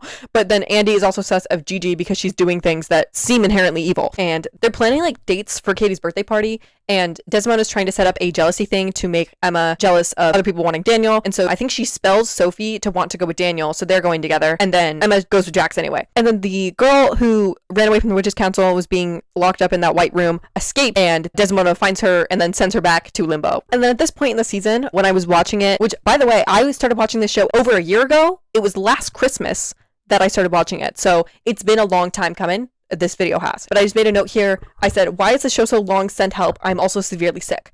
So if any of the notes coming up don't make coherent sense, that's because I was deathly ill at the time of watching this, but I needed something to do while I was laying in bed all day. In episode 18, Beach Birthday Bash, Desdemona casts a love spell on like the entire beach, which makes all of the girls fall in love with Daniel. This has adverse effects on my own life, aka this makes Maddie fall in love with Daniel, which confuses Diego because he thought that they were growing well, but this sets them back, which is a personal offense to me. So I don't like this plan, also because it's trying to put Emma and Daniel back together, which I don't want. And Jax and Emma are low-key in love, so this doesn't really work the way that she wants it to because their chemistry is so good. And even Andy, who shows no romantic interest in like anyone, is falling in love with Daniel because she's spelled to. And Katie is actually not even at her own surprise birthday party because she is so pissed at all of them that she doesn't want to go to the beach to hang out. And that was like their way of like subtly inviting her to her own birthday party.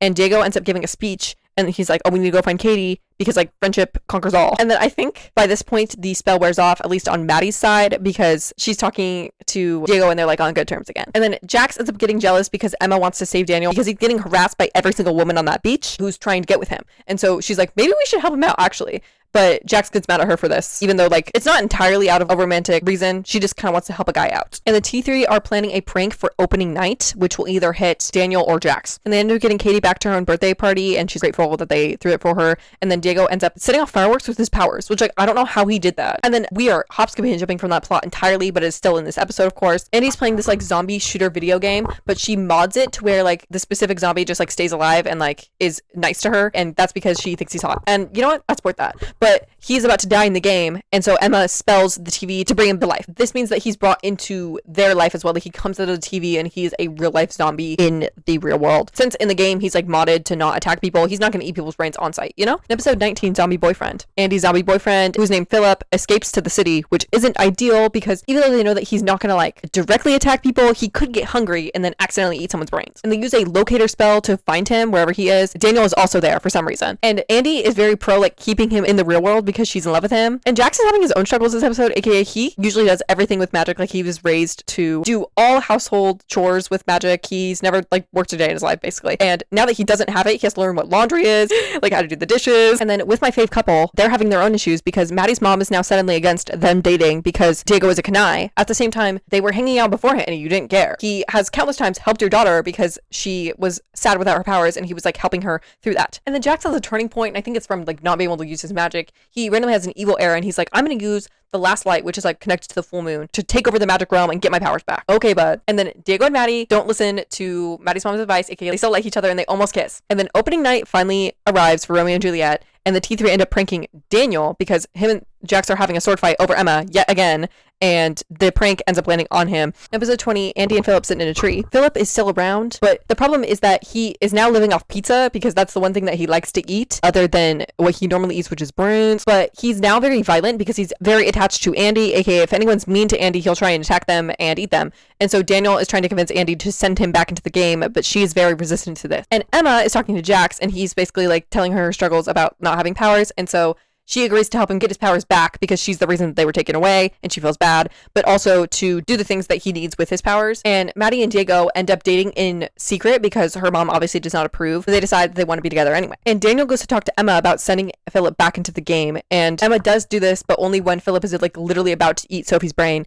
And Andy gets mad about this. She's like, oh, like you said you wouldn't, but it was like for Sophie's life. And then Katie is now like mad that she doesn't have a boyfriend because now Maddie does. And so Maddie makes her a dog boyfriend with magic. And then Emma and Daniel end up talking at their spot, which is the dock, because that's like where they had their first date. In episode 21, BF Never, Andy is now mad at Emma from the whole sending her zombie boyfriend back into the game business, but Emma's like, I was literally just like doing the right thing. And Jax is trying to gaslight Emma into helping him with his evil plan of getting his powers back. He's basically like guilt tripping her basically and saying like, you're the reason that my powers got taken away, so like you should help me. And she's like, you need to stop saying that because you made the choice to stand up for me. I told you not to do it and you still got your powers taken away. I do feel bad for it, but it's not my fault. Anyway, so she's beefing with him now, and then Andy says that they're not friends anymore, and so she's kind of crashing out because everyone around her is like low-key abandoning her. And then Emma can't reach Lily because she's like wants to talk to her about this because she's in limbo talking to the lady who is getting tortured. And then Jax ends up getting a call from his father, and it turns out his father sent him there to get the powers from the Chosen One at the last light and leave her destroyed. So now some ulterior motives have been in play. And I think I forgot to say, but with the whole clone business, Emma ended up sending her evil clone to the Abyss, which is like an empty space where you can't escape from. Kind of like Limbo, but a little bit different. Limbo is white, and the Abyss just has like a bunch of stuff. It's like where lost things go. But Agamemnon ends up getting sent to the Abyss as well, and so he finds evil Emma there. And then Andy is talking to Jax for some reason and ends up dropping the location of the way into the Witches' Council, which is the lockers at the school, and so he's planning to go into the council and get his powers back. And Agamemnon is planning to escape the Abyss with evil Emma because he doesn't know that she's actually evil Emma. He thinks that it's normal Emma.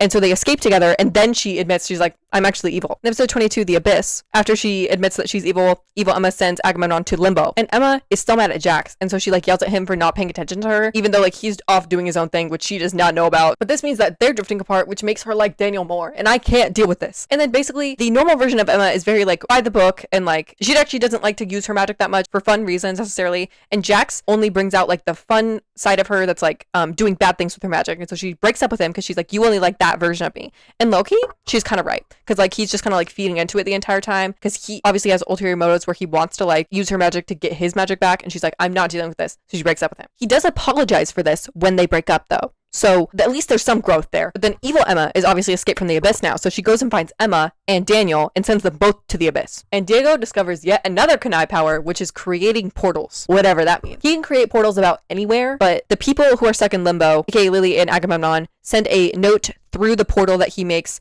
as like an SOS signal that they're stuck there. And Andy is doing like hostage situations over here, aka she makes a deal with Jax that if she helps him get into the council and like get his powers back, then he will bring back her zombie boyfriend. And Jax also finds evil Emma, and they're now in love because it's like the fun magic version of Emma, but also she's evil. And he's now in his evil era, and so it's fine. And they're going to take over the magic realm together. And Emma and Daniel end up kissing, which is wild. I was okay when she got together with Jax because that was like a new thing. Now she's getting back together with Daniel, not even a day after she broke up with Jax. Okay, she needs to make up her mind. And then Jax realizes that Gigi is actually under control of Desdemona with like her whole minion thing, and so he sets her free. But then they are planning to join Desdemona, aka just like fake that they're with her, but then like betray her last minute. In episode 23, Emma versus Emma, aka the season finale, Desdemona actually says no to their offer because I think she can smell the evil off of them, and so she locks them in a room with a snake instead. And to differentiate between the two characters, even though they dress differently, evil Emma is now calling herself E, which is stupid. And because evil Emma has a lot of manipulation in her, they actually end up convincing Desdemona to join them instead. And I think Emma and Daniel end up sending a message out to get them out of the abyss because they're eventually going to die in there, and they need a certain key in order to get out. And so Maddie and everyone else like helps them by sending Sophie with the key,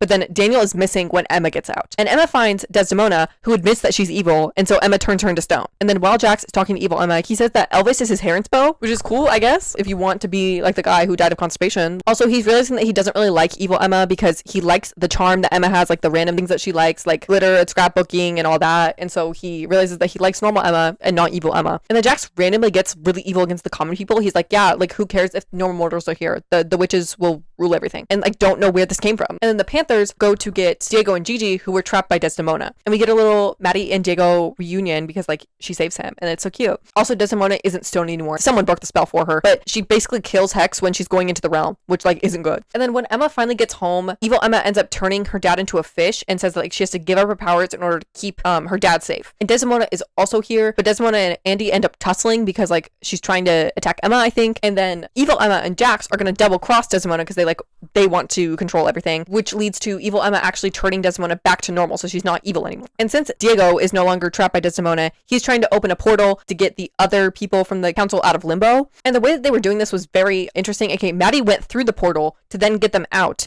and Diego can't hold them for that long. And so both Lily and Agamemnon end up getting through limbo, but Maddie does not, and so she's trapped on the other side, and he ends up closing the portal because he passes out. And then when he wakes up, he has a mental breakdown because he's like, oh my god, Maddie's in there, like I need to save her. But then when he opens it again, she's completely fine. But then this leads him to be so scared that they finally kiss. Roxy, I knew you'd save me. Did you have onions for dinner? I did. I'm sorry. I love onions.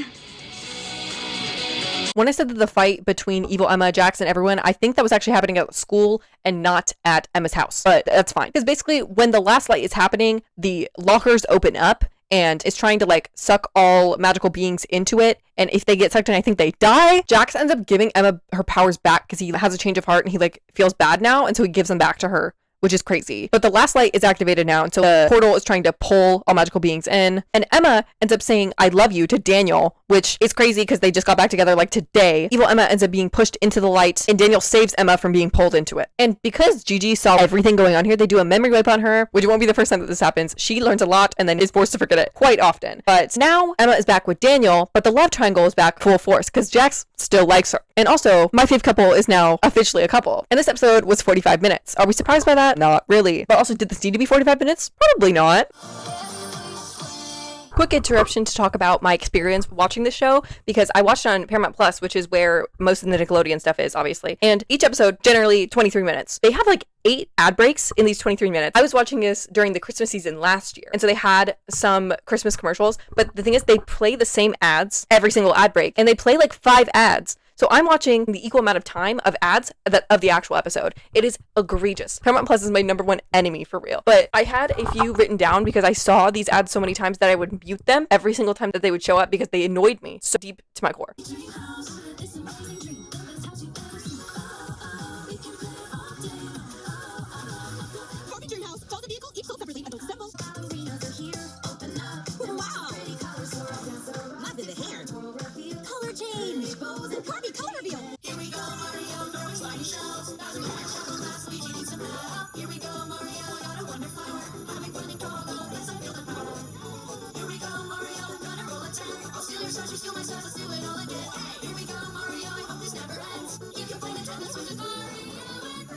And I'll try and add as many as I can, try and illustrate my frustration to you, but a lot of them had songs, and that was the main reason that I couldn't handle them. It like actually drove me into such a psychosis that I couldn't watch the show for a long time because I couldn't go to Paramount Plus. It actually like made me sad to think about. But some positives is that I saw a lot of commercials for Henry Danger the movie when it was being advertised, because I was watching the show before the movie was even out, which is wild to me because it's been so long. Also, there's an ad for the new Dora show, which includes both her parents, and her dad's really hot. And so my other positive is Dora's dad from that commercial, because he's a hottie, not gonna lie. Like, I can't deny that. Anyway, I'm here as a disclaimer to say that Paramount Plus sucks, and don't watch any TV on there, because if it's a 23-minute episode, you're gonna see like 40 minutes of ads, feels like, anyway. We unlocked older pictures, except for Andy, because I had to print out photos for Andy, and through a water spilling fiasco, this is the current form of the new one I had.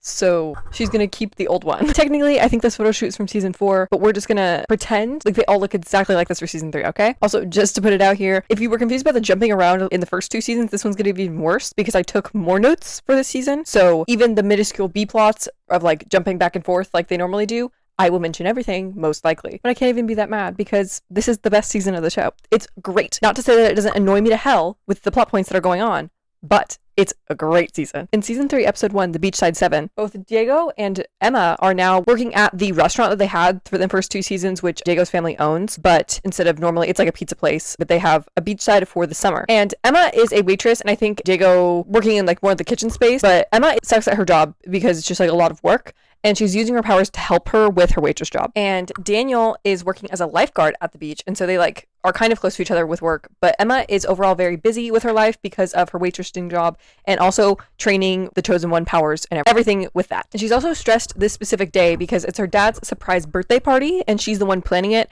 but she has to work and she has a bunch of other stuff going on, and overall she's very busy. And then she's carrying like a tray of drinks, I think, and she almost trips, so then she accidentally casts a spell which freezes all of time around her. And she's trying to undo the spell, but she can't, and the only people who didn't get frozen are Maddie and Diego, which they're also being attacked by the glare. It's just the way that it works. Maybe it's a sign that like they're actually the saving grace of this season. Anyway, Emma finds them, but she thinks they're the only people who didn't get frozen from the spell. Little does she know that there is actually another person who's sneaking around plotting against her, and that is this girl named Mia. She does not know her, nor does anyone else, to be honest. And Mia is just watching the 3 of them talking about Emma's spell, and then she actually makes snow appear, so she has powers. Then she goes and walks off on the beach and finds Daniel at his lifeguard place and is being really weird around a frozen version of Daniel, like he's not like conscious, and she's like walking around him, like looking at him. Maddie is trying to go talk to the Witches Council, like to report against Emma, because they gave Maddie the job of reporting to them at the end of last season, just because she's a snitch at heart. So the Witches Council, which is still Desdemona, Agamemnon, and Lily, go and fix Emma's spell and then tell her to keep it in check and stop using her magic all the time. Since everyone is now unfrozen, Mia then goes on a jet ski on purpose and crashes, and so it looks like she's drowning, and so Daniel has to go save her. And then after she gets out of the water, obviously her hair is wet, and so you can see her without bangs for the first time, and I fear she's suffering from bang blindness because she looks so good without them. And then when she gets saved from the water, she's talking to Daniel because he's the one who saved her. I think Diego is also there, but she's talking to both of them and she's being really weird. She's like, I don't know what happened. Like, I was on this jet ski and then it felt like I was like frozen in time. It felt like magic. So she's trying to make them nervous, basically, because they know that it was Emma's spell and they're obviously trying to protect her secret. And Desdemona is specifically watching over Emma after this fiasco because she's trying to make sure that she's not using her magic at all. And then Emma trips again, and then Mia is nearby and makes it look like she did a spell even though she didn't, and so Desdemona gets mad at her. And you might wonder, why have I not mentioned Jax this entire time? Because he's in Rebel Boot Camp, aka Wizard Boot Camp. If you work against the Witches Realm, then they send you to military school, if you will. So that's where he is. In episode 2, Rebel Emma, Desdemona sends Emma to Rebel Boot Camp from this whole spellcasting fiasco at the 7, and she sees Jax there, and they get to like talk for the first time in a while. The function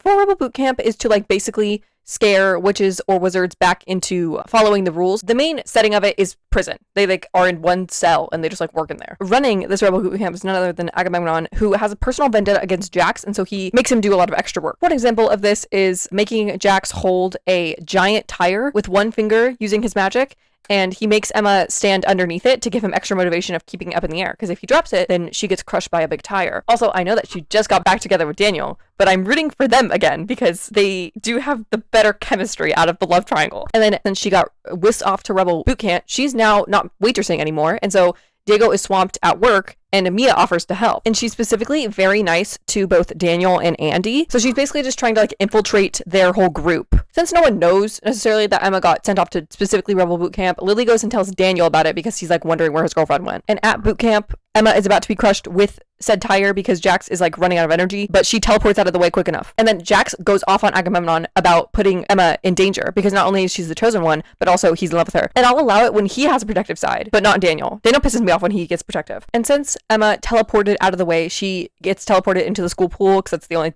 place she can transport, but then she gets transported again, like against her will, into a creepy looking maze. And since Jax yelled at Agamemnon gets mad at him and then says like, know your place, you don't run this camp, even though Jax is in the right. But because he's mad at him, he turns Jax into a wolf and then teleports him into the same maze that Emma is in. And Emma gets scared because she thinks it's like a real wolf that's chasing her, but then she figures out she realizes that it is Jax and not a random wolf trying to eat her. So then he turns back, but then Emma turns into a bird. And so he like passes out because he's terrified of birds. And as I said, Emma's dad's surprise party is happening this night. And obviously Emma isn't there. So everyone's trying to like scrounge it together and make sure it still happens. And when he arrives, Daniel ends up spilling cake batter on him because he's clumsy. And also if it's any circumstance where he's going to be talking to Emma's dad, it's going to be a bad one. And with the whole changing into animals fiasco, after that, they get sent back to the boot camp room and Emma wants to leave because it's her dad's surprise birthday party, but then Agamemnon stops both of them from leaving. And then throughout this whole episode, there's also a B plot where the T3 are at the beach and they can't prank anyone because their mom told them no, but then they also meet Diego's cousins who also prank people like them, and Diego's cousins end up framing the T3 for a prank that they didn't do, so they get kicked out of the beach. And Emma tries to leave boot camp, but then Agamemnon stops her before she can go, and so she ends up like very late to her dad's party. In episode 3, It's Always You. Emma's dad is very mad because of the whole party fiasco because he ended up with cake batter all over him, and then Emma basically just had a bunch of her friends planning it because obviously she couldn't be there. But moving on, the next day they all go to work, aka Emma is back at her job, and Mia is now a new lifeguard because she is trying to get close to Daniel. And not only is she trying to work with him, but she's also flirting with him. And then Emma sees them from like across the beach having an ice cream fight, and then she gets majorly jealous. And now I have a reason for them to break up, which I'm so happy about because low-key Daniel and Mia do have more chemistry than Daniel and Emma. Daniel and Emma are just not the couple that they think they are. Anyway, because Daniel can see that Emma is jealous, he asks her on a date to the normal 7, not the beachside one, but the actual pizza restaurant. And at this date, he sings her a song, and it's not very good. I want to sing you something. It's about us. Some people say that the moment is gone, and then they tell you that it's time to move on. And later, Emma has to help Jax turn his hair back to normal because Agamemnon purposely turned it into porcupine quills just because he hates him. And then her and Andy are also planning to go to the Witches Council about like chosen one business, and also because Andy is just very interested in like guardian stuff for witches and they want to go talk to them about that. And then we see Mia, who not only has the power to create snow, but she can also shapeshift, aka she shapeshifts into Andy and goes into Daniel's house. And Jax is trying to stop Andy and Emma from going to the Witches Council, but then he's too late because they already go through the portal by the time they get there. And then in the fuck-ass B-plot that I don't care about, the T-Theory figure out that the people who framed them for the prank are Diego's cousins because they didn't know that before. In episode 4, Breaking All the Rules, Mia shapeshifts into Andy for no other reason than to talk to Daniel, I'm pretty sure, and like see his house. But the information that she finds out from being in there is that the realm was almost destroyed, and that was with the principal business, it was with the full moon business, literally every season that we've seen before this, the realm was almost destroyed. And Daniel and Jax are back to their macho man bullshit of arguing about Emma all the time, and she does not ask for any of it, but it happens anyway. Emma is finally back from the council, and they basically had a huge argument about the Andy situation because they don't want a mortal being a witch's guardian, which makes sense, but Andy says that she should be the exception. And then Mia is off doing more shapeshifting, and also to shapeshift, she has to hold a personal item of whoever she's shapeshifting into, so she gets an item of Daniel's and shapeshift into him. Mia shapeshifts into Daniel specifically to go up to Emma and flirt with Gigi in front of her, literally just planting in Emma's mind that her boyfriend would have the gall to go up in front of her and flirt with another girl. And then she also shapeshifts into Emma's dad to go talk to Daniel to try and convince Daniel to break up with Emma. And then Emma goes to talk to the real Daniel about flirting with a girl in front of her, and then he's like, I didn't do that, that wasn't me. And she's like, okay, that's really weird because I swear it was you, I saw you in the flesh. But then they work out their differences, aka she writes his name on his arm to label him as like the real Daniel. And because she's, you know, shapeshifting in public, Katie ends up seeing Mia transform one of these times, and so Mia wipes her memory with ice. I don't know how that works, but it wipes your memories. In episode 5, Never Ending Summer, the memory wiping that Mia did to Katie turns out to have more lasting effects than just wiping that one memory, aka she is now having short-term memory loss, and then no one is noticing because they're all stupid and not on the lookout for any evil activity, even though they should be. In Rebel Boot Camp, they are given like a test at the end in order to like test out of it to go live a normal life again. And even though Jax has been like in public, he's not at a rebel boot camp. And so he's given his final, which is like 3 times the length of the normal one. That's because Agamemnon is purposely making him stay there. They have a certain time to do it. And so if he doesn't finish in time, he doesn't pass. And it's too large of a test that he like would have no way of doing it. And this test is basically to get his powers back. Like they steal his powers and it's physically impossible for him to do it. So he ends up just stealing his powers and leaving. And obviously this is a tiny bit illegal. So then he asks Emma for help afterwards. In reality, Agamemnon didn't actually give him the test to finish. It was a test of whether or not Jax would cheat, aka steal his powers. And so Jax realizes this and then asks Emma to transport his powers back. So then it looks like he never stole them. And she is on strict business to not use magic. And so she cannot. She's like, I can't do that because if I transport anything, it'll also end up in the pool. Like it's not possible. And so he decides to just take his powers back and plead his case with the Witches' Council because it was technically unfair. And also they were playing mind games on him. They're throwing a party at the beach and Daniel is really excited because he's going to sing a song to Emma that he wrote. But then he gets sad because Jax comes back and he's in like a full like military outfit because he graduated and got his powers back because the Witches' Council just took pity on him. Emma gets really excited when he comes back, obviously, because he could have lost his powers forever. And so she's like happy to see him. But then Daniel gets mad. And then Mia transforms into Emma to go talk to Daniel. And while she's talking to him, she has this like spider marking on her arm. She ends up kissing Daniel as Emma, obviously, because he would kiss his girlfriend. That makes sense. But then when she kisses him, the spider from her arm transfers onto his neck. And this means that she's now like mind controlling him, which is crazy. There's like this really cool shot when this happens of like, at first he's obviously kissing Emma, but then it switches to where it's Mia and him. And so then Emma sees it and she's like, what is going on?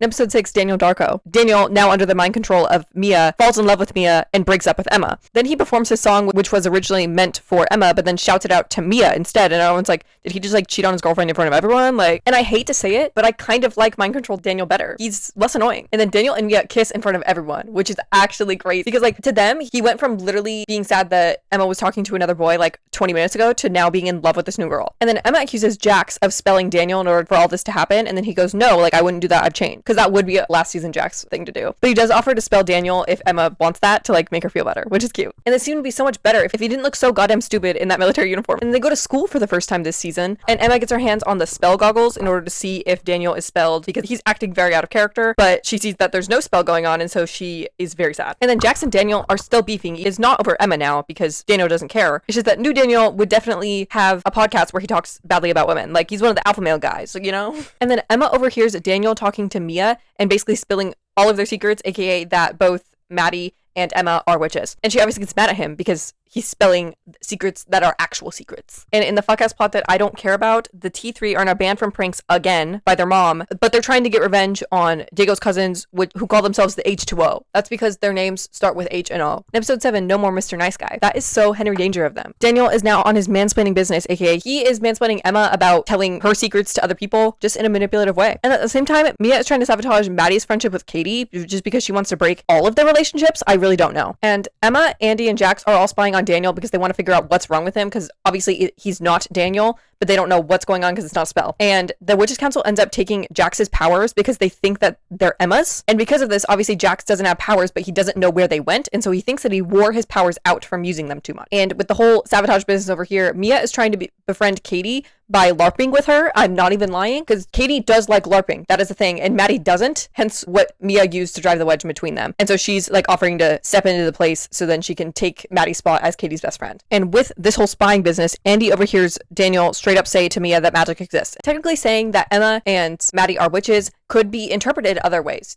He could just be calling them a nice version of bitches. And Jax goes to talk to Lily about probation because obviously getting out of boot camp, he's not supposed to be using his powers all the time. And so he goes to talk about his powers in a way of like, oh yeah, I think I wore them out, but I haven't been using them, so I really don't know what's going on. And that's when the Witches' Council reveals that they took his powers because they're trying to test it, but then he is like fighting them and ends up winning them back. And then Andy admits to the council that Daniel is spewing shit about the magic realm, but Emma asks for more time because she thinks that it isn't actually Daniel, and so they shouldn't punish him. And then at swim practice, obviously Daniel has his shirt off, and so then they can see the spider mark on him, and they're like, that's weird, he doesn't have a tattoo. Diego actually recognizes it as a Kanai mark, which is interesting. In episode 8, Spider No More, they all have a meeting about said Kanai mark, because they're like, there must be another Kanai, because Diego didn't put that there, but who did? And Emma is convinced that it's Mia, because when Mia talked to Daniel, everything went crazy. And she is correct, but no one else is agreeing with her because everyone else wants definite proof that it's Mia before they confront her about it. And Maddie tries to make up with Katie after like their big fight about LARPing, but then Mia ends up making them more mad at each other by like meddling. And then later in the bathroom, the general group is talking about how Mia's probably the Kanai, studying the fact that she's new here. There's suddenly other things popping up that are magic, but then Katie overhears them in a stall. Basically, the spider mark is a Kanai seal, whatever that means. And Emma asks the Witches Council if she can break one, and they say like no, but she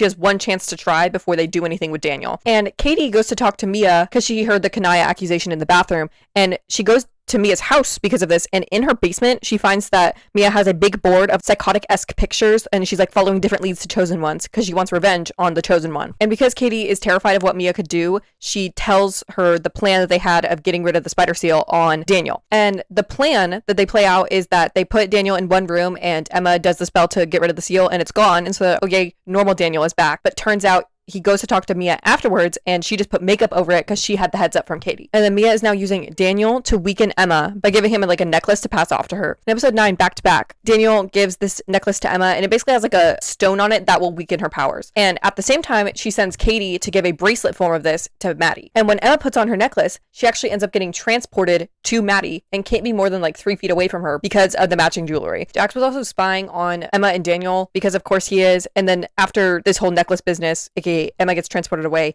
he then spells Daniel to be stuck at his house, so he literally can't leave. When they go to school the next day, obviously Emma and Maddie are still stuck together, and they go and talk to the council about this, and then they realize that it's the necklace and the bracelet that is causing it to happen. Obviously, Emma says, oh, this couldn't be, the necklace is from Daniel. And so Andy and Jax go to investigate because they're like, why did Daniel give her an evil necklace? And when they get to his house to go interrogate him, basically, he turns out to be very, very sick. And because he's out of it, Jax shoots water at the back of his neck, and the spider is still there, so they realize that he's still under mind control. And the council is trying to break the connection between the necklace and the bracelet, because also they can't take them off. They would have just done that by now, but they can't take them off, and they also warp spells around them, so they can't be spelled. And by now, Jax and Andy come back and report to Emma that Daniel still has the spider mark, and that he's also very sickly because of it. And so Maddie and Emma go and talk to Mia and say like, oh, we know everything, and the spider that you put on Daniel, yeah, it's making him really sick. So maybe you should stop that. And she plays dumb in front of them, but then goes to Daniel's house to check on him and sees him sleeping. In episode 10, El Cristo de Caballero, Mia decides to take the spider off Daniel since it is making him deathly ill. And she goes back to her basement, which is like her lair where she has like all the pictures and stuff. And Katie is there. And Katie is trying to garner evidence that Mia is evil. Okay, she's trying to record their conversation, but then Mia catches her and she yells at her for being a spy and then kicks her out.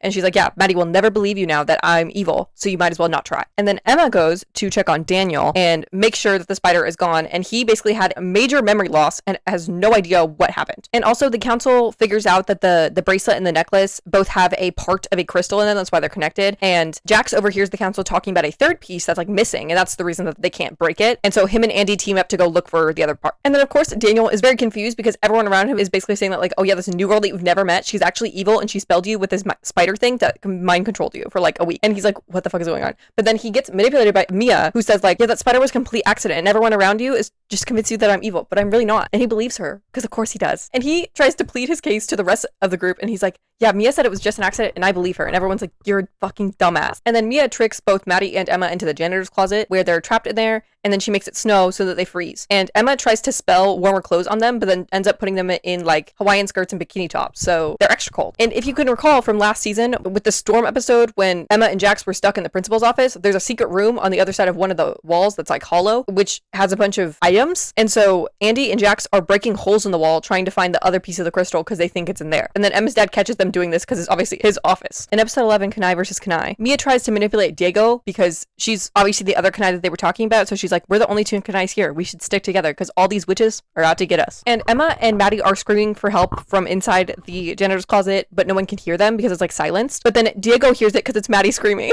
And then at the same time, Jax can sense that Emma is in trouble for some reason, which I still support because like they're cute together. But he teleports into the closet and he's trying to teleport them out, but it doesn't work. And they just end up flirting, not gonna lie. And obviously Diego tracks down Maddie from where she's screaming and it's the janitor's closet, but it's like frozen shut on the outside because Mia did it. But then he can't unfreeze it because he's not like powerful enough. But then Mia does it because she was the one who did it in the first place. He just doesn't know that. And Katie is planning to tell Maddie that Mia is evil anyway, just because she wants to like protect her from being tricked, if you will. But then Mia turns into Maddie and goes to Katie specifically and says like, I'm done with you. We're not friends anymore. And so Katie thinks that's real, and she's like, well, I'm not going to protect you then. So she doesn't tell her. And so then later, Katie goes to Mia and says like, I'll actually join you because I want to take Maddie down, which is like a crazy switch up, judging that she's been friends with her for like ever. And I will say, Maddie's not a good friend by any means. She just uses people around her. And the T3 might go to the school now. I really don't know, but they're here. They see the whole snow in the janitor's closet thing, and they think that it's Diego's cousins who did it. And because Emma's dad caught Andy and Jax looking for the crystal last time, they got kicked out of the office, but then go back now that he's not there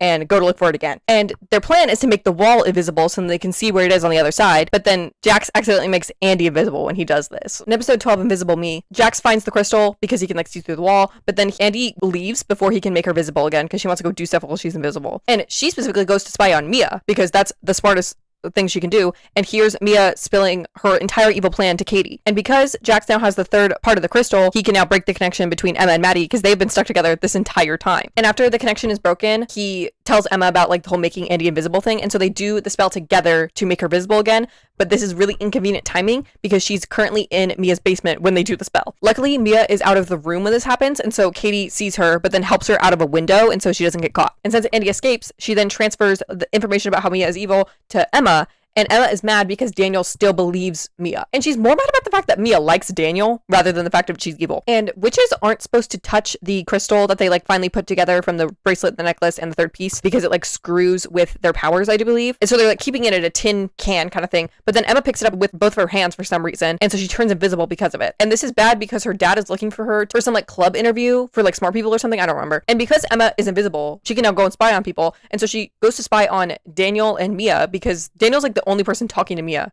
because she's evil and everyone knows it. She dumps a drink on him while she's invisible because he is talking shit about her, and then he also holds Mia's hand. Not only is Mia trying to get with Daniel of all people, which I can't understand, but like to each their own, I guess. She's also trying to drive a wedge between Diego and Maddie because she wants Diego on her side because he's the other Kanai. And like a spell gone wrong leads to like Diego has Maddie's eyes or something. It's more of a comedic plot than an actual driving distance between my favorite couple, of course, because they're inseparable. And then Mia sees the council at the school because that's where they meet now, because technically Lily is the nurse, but they could be meeting anywhere except this damn high school. And she goes to snoop on their meeting. In episode 13, The Truth About Kanais. Since Mia is snooping on the meeting, she sees that they have the crystal. And so while Lily and Desdemona are going to help Andy cover for Emma, who is still invisible, by the way, she steals the crystal because it's like in a drawer or something. And then when they get back, they realize that the crystal is missing, and so they're looking for it. And Emma is back on her love triangle bullshit, aka she's mad at Daniel because he's siding with Mia of all people. And they break up because of this whole situation while she's still invisible, which is crazy. But then her and Jax are going to look for spells to make her visible again, and they end up slow dancing while she's invisible. And then Daniel takes it upon himself to be mad about this, even though that he's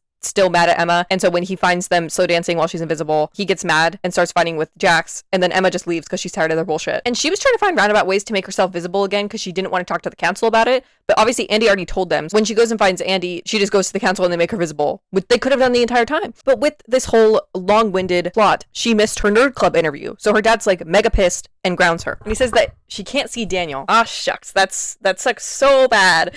But then he also says that she can't see Jax, which does suck. Objectively. And with the tiny bit of drama from last episode, Diego and Maddie work out their differences and they're perfect again. And then Mia is crashing out in her basement because none of her plans are going the way that she wants them to. And then she claims that Diego is her other half, whatever that means. The council is very much stressed about the fact that the crystal is missing. And so they tell Andy that if she gets the crystal back, then she can have a place as guardian, which is literally all she wants. And so she is gunning to get that crystal from Mia's house. In episode 14, Zombie Rescue Team, Mia goes to garner sympathy from the only person that likes her, aka Daniel. So she goes to his house and basically lore dumps her entire life story, which is that her parents got killed by the principal. And because the principal is a witch and also the chosen one, she vowed revenge on specifically chosen ones and all witches in general, but that was more of like a grand plan. She was following the chosen one specifically, even though the principal isn't the chosen one anymore. And I think Daniel leaves the room to like go get Mia something, like a drink. And then at the same time, Andy shows up at Daniel's house to fight Mia, and Mia ends up freezing her to the point where she's serving Han Solo when he was frozen in carbonite. And then obviously this would not really garner sympathy the way that she wants to from Daniel, so she dips out and takes Andy to her house. And when Diego comes back, all he sees is leftover ice, and so he goes to look for Mia. And Andy didn't tell anyone her plans necessarily, and so Emma realizes that Andy went somewhere and took the hex with her, and so her and Jax go to find Andy. And this means that the hex was left at Daniel's house when Andy got frozen,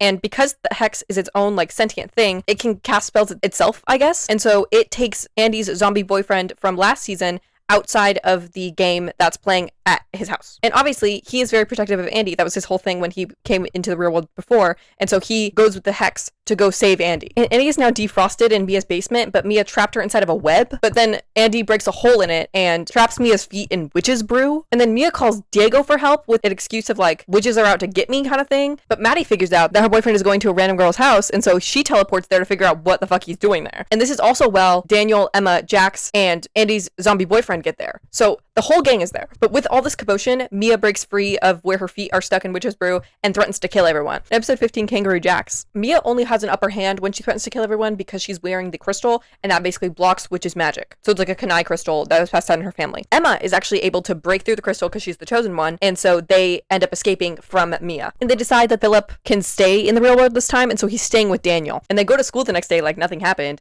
But then Desdemona overhears Maddie talking about this whole situation, and so she goes to find Jax and basically forces him to tell them everything surrounding the Kanai business and everything. But he's withholding some information, and so they turn him into a kangaroo because of that. And Daniel decides to bring Philip to school, even though he tried to eat people the last time he was alive. And specifically, he tried to eat Emma's dad the last time he was alive, and so they're trying to keep him out of trouble because Emma's dad recognizes him as the kid who tried to literally chomp his head off. And they forge some fake birth certificate and paperwork and just say that Philip is Maddie's mom's adoptive son. And Mia is being all, woe is me, everyone hates me, even though she was the one who started something to begin with. And not every witch is out to get you. Literally, the only reason that people have a problem with you is because you try to kill them. She just has the biggest victim mindset ever and like is thinking that everyone just hates her, but she's the problem. And then eventually in the school hallway, Daniel runs into Kangaroo Jax and gets scared and runs away because he's like jumping at him, and then he closes himself in Emma's dad's office. In episode 16, Defiance, Emma's dad calls animal control for the second time in the series because there's a wild animal running around the school, and Emma uses 1 second of deductive reasoning and figures out that the kangaroo is Jax. So she's trying to help him before animal control shows up and takes him away. And Mia is off causing issues because that's what she wants to do in life, and so she challenges Diego to a duel on Monday after school. I think it's like to decide who's the best Kanai out of the two of them.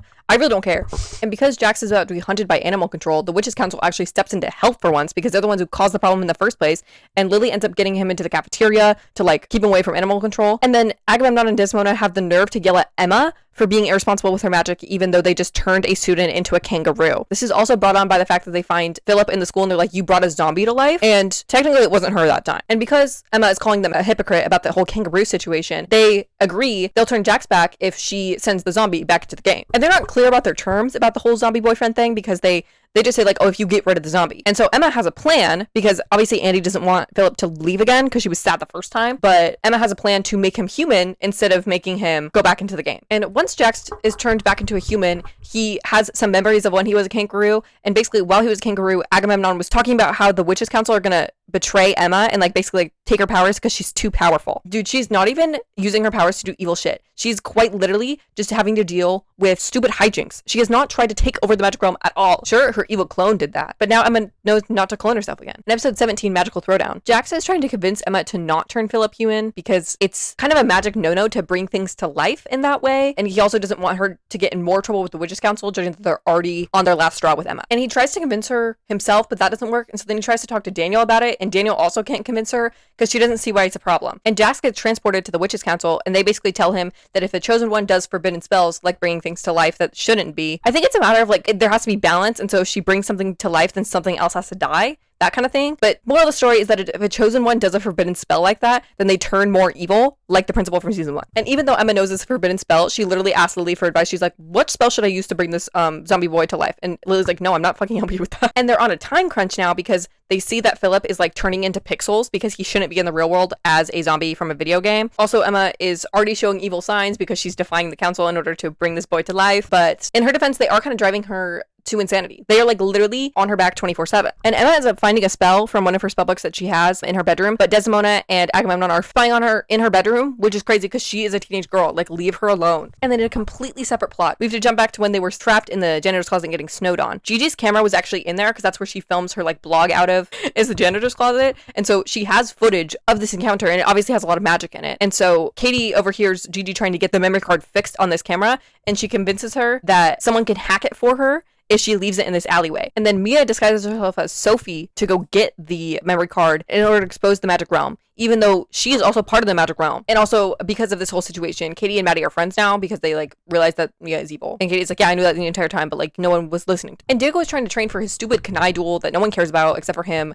And he can only do fireballs when Maddie's in trouble, just because he's like a protective boyfriend. And they decide to meet in a random alleyway for the duel. In episode 18, the Kanai strikes back. They have their Kanai duel, and Diego loses horribly, and Mia almost kills him because of it. The stakes that they set up for this fight is whoever wins gets control of the other Kanai. So they're literally threatening slavery. As I said, Mia wins, and so she's forcing Diego to help her with her evil plan. And Emma ends up finding a spell to bring the zombie boy to life, but it's a really powerful spell, so she needs the crystal in order to do it. And somehow Emma convinces Jax to go steal the crystal for her, just because he's so damn bad that he would actually do that. And before this, Daniel goes to talk to Mia about like deciding not to be evil, and she actually agrees, and they kiss. And this brings back the memory of when she kissed him as Emma and then transferred the spider onto him. And obviously she was lying about this and saying that it was an accident the entire time. And so once he has the memory, he's like, you did put that spider on me on purpose. And so he's pissed, obviously, and leaves. And then she's confused as to why he doesn't like her, even though she literally manipulated him the entire time. This girl and her victim mindset. And also with this whole thing of like kiss her in her basement, he then like realizes that he's in love with Emma again. I really don't care. You cannot force me to care. And Mia now realizes that she lost the crystal because Jax broke in to steal it, and then Mia uses Diego to help her look for it because it was a gift from her dad, and obviously her dad's dead now, and so she wants to like keep it for that and also for protection from witches. And Philip is about to completely pixelate, but then Jax makes it in time because he had to run back because with the crystal he can't use his powers, and so he couldn't transport. But he makes it just in time, and so that Emma turns Philip into a real boy. And this is right when both Agamemnon and Desdemona show up, and they're like really mad at Emma because this has the balance thing of like if she creates a human life, then someone else has to lose theirs. But they didn't tell her this information before. They just said like it was a forbidden spell, so like she wouldn't know the consequences of it before she did it. In episode 19, New Witch Order, aka the season finale, Agamemnon and Desdemona are very mad at Emma, but then they do a random 180 because doing this spell like took most of the power out of Emma, like she's very weak, and so they like are trying to help her. And of course this leads to Daniel and Jax arguing about who should take care of Emma because that's all they do this season. Also, I'd like to point out that Daniel and Emma are still kind of broken up, so like he has no right to be arguing over her anyway. Frankly, neither does Jax, but like I kind of get it from his side because him and Emma have been flirting this entire season. And Mia goes to the school to look for the crystal because she's like looking through the nurse's office because that's where it was in the first place. And she leaves Gigi's memory card there, and Lily finds it in her office and just thinks that it's Gigi's normal memory card, no knowledge of what's on it, and gives it back to Gigi. And then Gigi is going to watch it at the 7 to like make sure that it's not corrupted or anything. And so this means that Maddie and the Panthers are trying to get to Gigi before she watches it because then obviously she'll know that magic exists. And Mia is still off looking for the crystal, and she almost kills Diego because every single time that he doesn't do whatever she says, he gets electrocuted because they're like tied together. He's like on the brink of death because he is like not doing exactly what she says. And she finds the whole gang and then threatens to kill everyone if they don't give her the crystal back. And they don't actually know where it is because Emma obviously used it for the spell, but then it kind of went missing. And so they think it's still in the room because none of them can use their powers, but they don't know exactly where it is. And after looking for a while, they can't find it. And so they think that that was the balancing act of making Philip a human, is that like the crystal got destroyed from using the spell. And Daniel originally brings Emma back home because she's like really weak, but they end up going back because people know that Mia is there now. And when they go back, Daniel confesses his love to Emma for like the 13th time, and he's like, you have to choose between me and Jax right here, right now. And with his confession, there's like a whole montage of Daniel and Emma's relationship, which is like kind of nothing burger because like they have no chemistry. And one of Daniel's songs is playing over the top of it about Emma, and I don't care. From the first day we met, remember? In the principal's office. My life has never been this The same? better. I'm so sorry I startled you. You're Emma, right? Some people say that the moment is gone. And in a plot that is not important and I don't care about, the Teethy are planning a prank on Diego's cousins at the 7. Just know that it's there because it like happens throughout this episode. And they do end up finding the crystal inside of this room at Daniel's house. And both Emma and Mia find it at the same time, so they're both trying to grab it. And because of this, they both end up being sent into the zombie video game, which is a big problem because there's zombies in there who will eat them. They're trying their best to get them out of the game, but Maddie can only do so much. And so Jax has to go into the game in order to help her. And Daniel is mad that Jax is trying to help in general just because he like doesn't want her to go near Emma in any capacity. He says some like woe is me ass line about how the world can't be balanced without Emma and Jax. I explained this a little bit wrong here, so here's what originally happened in the actual show. It's the exchange. I told you the world would balance itself. The world can't be balanced without Emma. Ugh, really, dude? And then this is what I wrote in my script following that. Obviously, as you can see, this is like hieroglyphics. So when I was filming, I had no idea what this meant and just kind of ran with it. But it just means that Daniel made a comment about Emma and then Jax responded to it rather than Daniel talking about Emma and Jax together. This whole situation really shows why I hate him, because he just acts like everything is the worst thing for him and like that nothing goes right in his life. And he caused the problems in his relationship by being mean in the second season because he like was hating on witches, even though Emma was a witch even when she didn't have her powers. And while this whole game business is going on, Lily, Sophie, and Katie are trying to get to Gigi's computer because she still has the memory card. And Emma and Mia are having to run away from zombies inside the game. And Emma's still very weak from the whole spell that she did. And so she's having trouble getting away, and then she like collapses and is about to be eaten by zombies. And then Mia leaves her to die, but then comes back because she feels bad. She just has epiphany. She's like, maybe I don't want to be the reason that someone literally dies, even though she was threatening to kill people like 2 episodes ago. And then, as I said, Jax goes inside the game, and so he meets up with them, and they're like in this train car, like surrounded by zombies. Jax confesses his love to Emma inside of the game because Daniel isn't there to mess it up, basically. And they have a montage of the Will They Won't They because they never actually got together. And it's to a song. The lyrics are something along the lines of Emma's song, You Bring Joy to My Life, whatever that means. Everything I've accomplished, it's all for you. You don't have to prove yourself to me, Jax. Only you know the real me. This is Jax Novo, a new student transfer from Sydney. I promise not to let you down. And Mia's just kind of like sitting there awkwardly while this is happening. But then after, she trauma dumps about how the crystal was like the last thing that her dad gave her. And so they agree to go get it back. And this is when Maddie finally is able to get them out of the game. And when they get out, Emma and Maddie hug, which is so out of character, and that would never happen. They've saved each other's lives on many occasions, but they never hug. And Emma and Mia are now on good terms because the Witches' Council was originally going to take away the crystal, but Emma lied in order to give it to Mia. And the only reason I mentioned the prank at the 7 is because it's the reason that Gigi's computer gets destroyed, and so the memory card is not seen and the Witches' Realm isn't outed. But because of the prank on Diego's cousins, they wage war on the T3, and then in front of the Witches' Council, Emma is breaking a century of discrimination against Kanais just because she said so. And because Mia is now turning on a new leaf, aka she's not evil anymore, she breaks her slave agreement with Diego, and so now he isn't being electrocuted every single time he does something against her. And because of everything that happens, the council says that Emma is too dangerous and that if she doesn't give her powers, then she's going to be stripped of the title of the Chosen One. And she stands her ground. She says, I think we need a new era of the Witch Order. Like, this is too corrupt, aka you hate Kanais for no good reason. And she does it in a way of like, I'm not trying to disrespect you guys, but like you need to move on from the old systems that you have in place. And the first step of this she has is making Andy a human guardian. And they agree to this, and also they agree to let Emma keep her powers, even though she's too powerful for them to take them away anyway. But like, it's more of like the principle of like, oh, they're letting her do her own thing, if you will. And then everyone leaves, which leaves Emma with Daniel and Jax, because Daniel is still on his shit of like, you need to pick between me and Jax, and that's it. Even though Emma has had the most stressful day of her life right now, but you know, it's fine. And then they both hold out their hands, and then she ends up taking Jax's hand and transporting them into the pool. There's no way that he wasn't flexing during this entire scene. Anyway, they're like both giggly and happy when they get into the pool and they kiss. Also, in general, this finale was 45 minutes.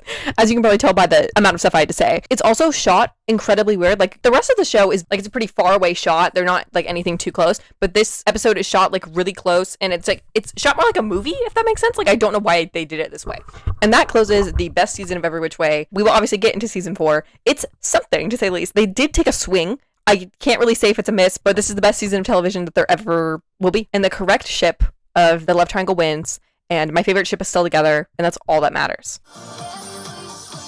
Season 4 is truly an interesting time to be alive. I remember this season the most because it's obviously the most recent one I watched, but at the same time, it's like a fever dream in itself. There's so many things happening in the season because they were just like, what if we throw every single plot point that we ever had in this one season? So we're just along for the ride, let's just say that. In episode 1, A World Without You, we pick up right after Emma chooses Jax at the end of season 3, which is like a big monumental moment because it's been an ongoing love triangle. And they're talking outside of the pool where they just kissed, and she basically said, I'm gonna go check on Daniel because obviously she like rejected him, and so she's like, I want to go see if he's okay, which I don't know if she's the person that he wants to see, but whatever. And when she says this, Jax is like, who? They literally pull a Daniel who, but this time no one else remembers Daniel as well. Not just Daniel forgetting himself, but everyone that she talks to doesn't remember Daniel at all. So like any memories that they have don't include Daniel at all. Like Maddie is still with Diego, but it didn't have the past relationship of her being with Daniel, if that makes sense. Like they just got together. Philip is still here, but he's currently leaving just because I don't think they wanted him to be a character anymore. So Andy like is saying goodbye to her zombie boyfriend right now. But Andy, who's been friends with Daniel since childhood, she doesn't remember him at all. And then Emma's freaked out because to her, like literally, she is the only one who remembers this boy. And she goes to talk to the council because she's like, yeah, I had to choose between these 2 boys, and one of them like completely got erased from the existence of the universe. Like, I don't know what's going on. And then they're like, no, you weren't picking between 2 boys. You were picking Jax as your chosen one advisor over us. And she's like, what the fuck is going on? And so she still had the sense of like picking someone because obviously then why would her and Jax end up at the pool in the first place. In this new like universe sort of thing, it's her picking Jax to be your chosen one advisor. Also, like, she's asking questions because she's like, but me and Daniel like met when I got to high school, like what's going on? And they're like, no, that was you and Jax. Like, you guys met on the first day. My daughter just came in here with his loudest squeaky toy that he could find. Seems to be every single time I film, that's when he decides to be attached to me at the hip and can't handle doing anything by himself. And basically everyone's telling her that all those relationship moments that she remembers with Daniel happened with Jax. Like, Jax was the one that showed her around school and they went to the anime dance together and they kissed there. And like, she's like, what is going on? Because obviously that's very different from how she met Jax. And because of that, I feel like it would change the nature of their relationship, but that's neither here nor there. And also everyone around her is very concerned because she's now talking about some random boy that they have no idea about and like very concerned about him. So Jax especially is like, who is this Daniel guy? Because he's under the impression that his long-term girlfriend is just like randomly imagining this whole other relationship happening. Emma goes to talk to specifically Lily about this after talking to the council because she's like, I have no idea what's going on. And Lily says it could possibly be a continuum break, which is basically Emma was so powerful and like accidentally used her magic to the point where reality shifted itself when she picked Jax to the point where Daniel no longer existed. And basically this means that Daniel still exists, but he's living in a different continuum, so like a different life. So obviously he was not in any of their lives, but he's like off living somewhere else.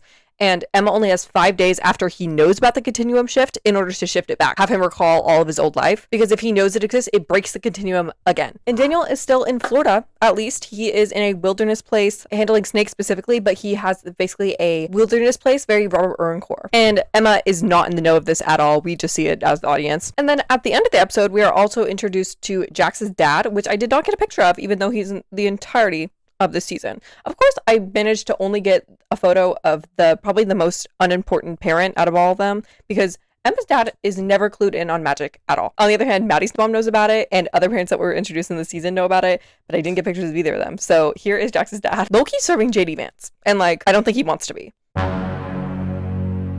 But he is Australian, so he has that going for him. Anyway, he is very absent father. He randomly comes home. Jax has no idea about it because he lives in this giant house by himself, simply because his mom is dead and then his dad is never in the picture. So Jax is basically running the house with a bunch of clones because if he's going to have magic, he's going to be using a clone spell. And also, did the thing from last season now happen of him going through magical boot camp? Because without Daniel in the picture, did him turning evil even happen? Because that was partly because he wanted to date Emma. So many questions, so little answers, because they never explain how the timeline of the freaking show changes with this whole continuum shift business. They just have you ignore it because you don't want to think about it too long. And that's what pissed me off, because I was like, what is going on here? Because did last season even happen? Of course it wasn't led by Daniel, but the whole Kanai business with Mia was led by Daniel. So what happened? Anyway, back to Jax's dad. Since he's running his house with clones, his dad sees a bunch of clones at his house and is immediately mad and says, Jax, get rid of your clones right now. That's heavily illegal. In season 2, we saw that Jax's dad was like over the phone telling Jax to get with the chosen one and stuff like that. So he is inherently a little evil, but I think he has a job with the magical realm, like kind of high authority. In episode 2, Road Trippin', Emma hires a magical private investigator to find possible realities that Daniel might have shifted to, which, like, the fact that we're using shifting language is crazy, because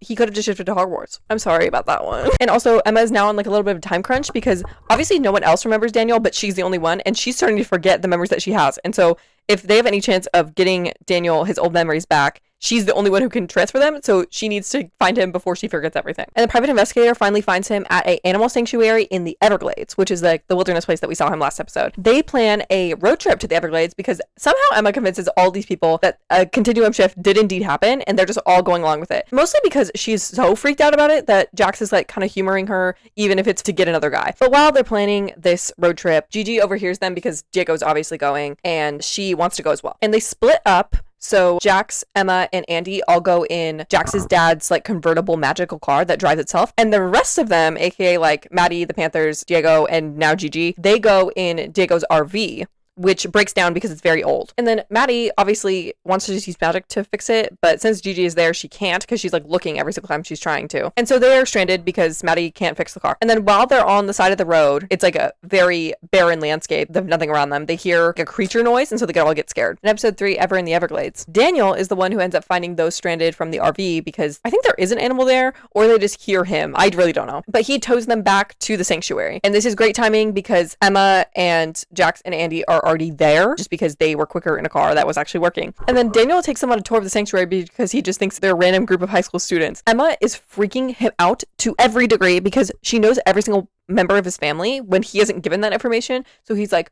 oh, like, where's your mom? Where's your 3 siblings specifically? Which is two boys and a girl. Like, it's actually scary. And not only that, they have the same names as well in this continuum shift. And so she's like naming off his siblings, and he's like, so who are you and how do you know like everything about my life? But he's not concerned enough, in my opinion. He just kind of like brushes off because he's like, that's weird, but then he just keeps on going with the tour. And I'm like, you need to seek help. You need to call the police. Daniel's going to bring them all on a boat ride, but Diego stays back with Maddie because Maddie doesn't want to go outside because her hair gets really big in humidity, which like, I don't know how she handles that every day in Florida heat, but you know, you got it, girl. And while on the boat ride, they end up like docking at a place on land, and Sophie, Katie, and Gigi all end up being lost in the woods. Since Diego is back at the sanctuary, he is looking around and finds a spider like in a case that has a kanai mark on it. And it's like the spider from last season. So it's like alluding to the events of last season. Does that mean that like the spider mark transferred with the continuum shift to Daniel's life by being in the sanctuary? Or like, did the last events not even happen?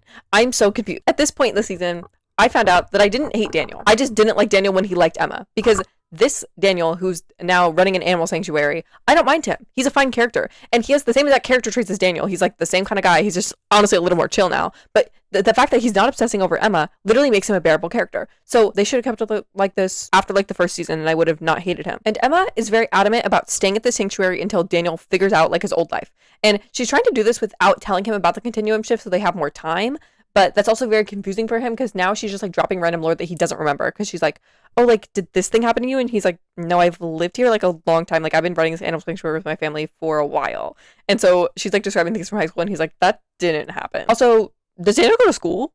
Because like he lives in the middle of nowhere in the wilderness. Homeschool, maybe? Anyway, with Emma being very adamant, Jax is so confused because he's like, why is my girlfriend of 2 years like suddenly very obsessed with this random dude? And he's also very jealous, rightfully so. But he's so jealous to the point where he's like, I'm gonna leave the sanctuary with or without you, so you better get your shit figured out. And what makes this worse is that she explained the whole thing of what caused the continuum shift, aka she's like, I had to choose between you two because like it was this whole like left triangle business. And then he's like, oh, so you like chose me? And she's like, yeah. But now she's chasing the guy that she didn't choose. And so now he's like, well, what's the business now? Like, do you actually choose me? Somehow the love triangle is still haunting me past when it was supposed to be done. In episode 4, Stuck in a Storm, they have to go venture to find the girls that are lost in the woods because a storm is about to hit and they will be like covered in like mudslides and stuff like that, so they need to find that before it happens. And Daniel, of course, because he knows the area, he lives there, he is going to call in a wilderness expert because she can help them traverse the terrain and stuff like that. And this wilderness expert turns out to be Mia, but continuum shift Mia, aka it looks like Mia, her name is Mia, but she isn't evil and also is eating. For some reason, Emma is jealous again of Mia being there because she's like, Mia was supposed to be evil. Why is she here? And that's also because Mia and Daniel kind of have like a little flirty vibes going on, which like I completely support, because not only I supported it last season in general, other than the fact that she was kind of crazy, but I just wanted Daniel to be off and not with Emma. But continuum shift Mia and Daniel, they have similar interests. They both work in wilderness and they both look amazing, dare I say. But Emma is like slightly jealous, which is so weird because she literally like picked another boy. Like, let's get it straight. But Jax is jealous now because she's randomly jealous of this other guy's relationship and with the whole external circumstances of her chasing after Daniel. Oh, actually, this kind of clears up what I was talking about of the events of season 3. So no one remembers Mia at all. She was not an evil Kanai. She was not doing anything because without Daniel, Mia's plot would have never happened. So Emma is freaking out because she's like, oh, that's the evil girl. Like, she tried to take over the magic realm, and everyone's like, girl, what are you talking about? And with this stupid jealousy plot, Jax finally gets to an understanding with Emma that she's just trying to fix the reality shift. Like, she's not centered in on Daniel. She's just like, I feel really bad that I completely shifted the reality of many people that I don't even know about because of literally one choice, and so she's trying to fix that. And she's slightly hesitant about this only from the fact that Daniel's new life, like, he's really happy in it, and so she wants him back in her life. At the same time, she doesn't want to ruin this new life that he has. And then they end up using a locator spell back at the sanctuary to just find the girls because they have no idea where they are in the woods. And when they finally come back, the storm is finally starting, so Daniel and his family have them stay at the lodge that's connected to the sanctuary. And then Jax feels really bad about yelling at Emma with this whole situation because obviously she's stressed. So he tells Andy to have Emma meet him in like this other room in the lodge. And while this is happening, Daniel is making dinner for the whole group and finishes making dinner. So he goes to find Jax to basically like tell him that dinner is ready. And Gigi tags along with him because Gigi is now in love with Daniel, which was like a running plot actually in the earlier seasons, but it just wasn't really that important because every single time that she would be like interviewing him, she'd be like gushing over him. But now that he's just like a random boy that she found, she's like, he's really hot. And so she's like head over heels in love with him. But when they walk into this other room that Jax is in, he thinks it's Emma. And so he does a spell to like change the entire room to be like decorated. And so they see him doing magic. In episode 5, A Tale of Two Lives, since Daniel saw Jax using magic, Emma just decides to tell him everything, which includes magic exists, I have powers, Jax has powers, Maddie has powers, and also I broke the entire time-space continuum by choosing Jax over you. So now we have to fix this because you need your old life back. And obviously by telling him this, the continuum breaks again. And so he only has 5 days to remember his old life unless he literally disappears forever. And I mean, like, it does no longer exists. So she is chancing it heavy with this because, like, literally if she fails to have him recall everything about his old life, he literally disappears forever. Daniel begrudgingly agrees to go back to Miami with all of them because he's like, yeah, I want to save my family, because if I disappear, that means like everything in my life in this different continuum dies, which means also my family. So he's like, I think you're all weirdos, but like I'm willing to come back with you to save my family. Jax is jealous again because Emma is so obsessed with the fact that Daniel and Mia are like even an item, because obviously when Daniel wants to leave, he like, oh, I gotta say bye to Mia, and so they're having a conversation and Emma is like incredibly jealous and Jax is like, what the fuck is going on? And it's not her place at all to be jealous. She literally chose Jax over Daniel, so she has no room to be jealous of that relationship, even if she thinks it's weird that Mia, who was evil in her continuum, is now like good in this one. And then obviously Gigi was here when the whole magic thing happened, so she also knows about magic, and Maddie just wants to do a brain wipe of her of like that specific moment, but Diego doesn't want that to happen because it's happened to her before, and I think if you wipe people's brains enough, it causes some other issues. But what they end up doing is that Laddie ends up casting a spell on her to speak Turkish for like a minute, but then they end up wiping her brain of the entire trip. She has no recollection of any of it happening. And when they get back to Miami, Jax goes back to his house and finds that his clones are baking with some random girl. It is in fact not a random girl. This is his little sister, Jessie. Jax has a whole family tree in this season that they just didn't mention before. In episode 6, Twisted Sister, Jax does not know anything about this. He is unknown about the fact that he has a sister. And so she's the one that offers this information. She's like, I'm your little sister, Jessie. And he's like, I don't really believe that. Do you believe it?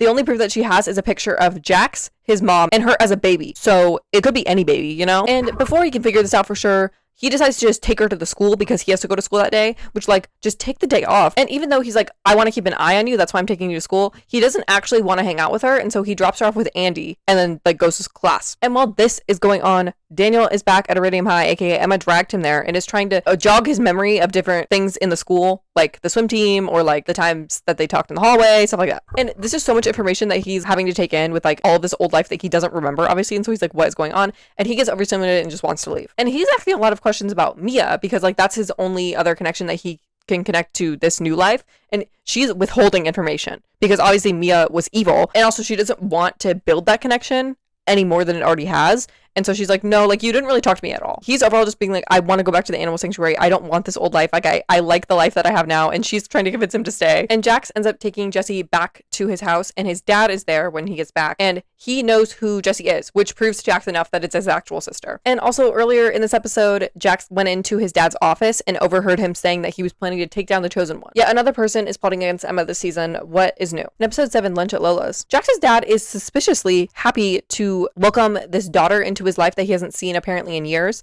even though he barely pays attention to Jax in general. He's the definition of absent father, like he's barely home. And so Jax is very confused because he's like, you never there for me, and that you're really excited about this new kid. And of course this is a lot of crazy thing happening in Jax's life, but who is completely ignorant? Emma, because she's on this Daniel business. She convinces him to stay for a little bit longer just to like have a last try of like having him remember his old life, and he's of course concerned about disappearing if he doesn't, but she's also like promising, she's like, if you don't remember, then I'll try and find a spell to like have you keep this new life. And while they're at school, new continuum Mia, aka like Wilderness Mia, shows up at the school, and Daniel tells her that he'll be home soon. And then Maddie ends up putting together like a whole game show for Daniel to try and remember his old life. It's just like questions about him, and it does not work at all. They all end up going to lunch, and Daniel steals the game show cards that have like all the answers about his life on him, and he's memorizing them. He's doing this because they like continuously ask him, they're like, oh, do you remember this? Do you remember this? He's now memorizing these cards in order for when they ask, do you remember this? He can say something. So they're like, oh, you remember your old life? Like, this is awesome. And he's just now going to make the excuse of like, oh, I want to go back to the Everglades anyway, though, because Emma did promise that if he remembered and he still wants to live there, then like she would do that. But he just is willing to chance not remembering and just going anyway. And the place that they go to lunch is actually a crossover with another Nickelodeon show, which is Talia in the Kitchen. If you've never heard of that show, I wouldn't be surprised because I also didn't know what it was. I don't think I ever watched this episode when I was a kid. I don't remember it anyway. And it got canceled after 1 season. I have no idea what the actual plot is, but I think the girl who's cooking the food at this restaurant, she has like magical spices. And so since she sees that this huge group of people is like telling lies to each other, she's like, I'm going to put truth serum in their stew. And so she gives them all stew that has truth serum in it, so they're all telling the truth. And from the truth serum, they're all like arguing about different things, but then Daniel reveals that he actually doesn't know anything about his old life, even though like, they were all celebrating and like happy about it. So now they're back to square one. And then Talia also ends up seeing that Diego uses his Kanai powers in there, and so does Gigi, and she ends up fainting. In episode 8, monkey face emoji. Monkey covering eyes emoji. Thanks. Some major things for the plot end up happening outside of an episode because it's in an episode of Talia in the Kitchen, which was their crossover. And of course, since the show was canceled after one season and it wasn't that popular, it's not on Paramount Plus, so it's available nowhere. I was simply going off of the information that I got from the wiki, which I trust in my life. So it's probably correct. So in this episode of Talia in the Kitchen, Talia and Daniel end up having a chat about like how he forgot his old life and like this whole continuum business.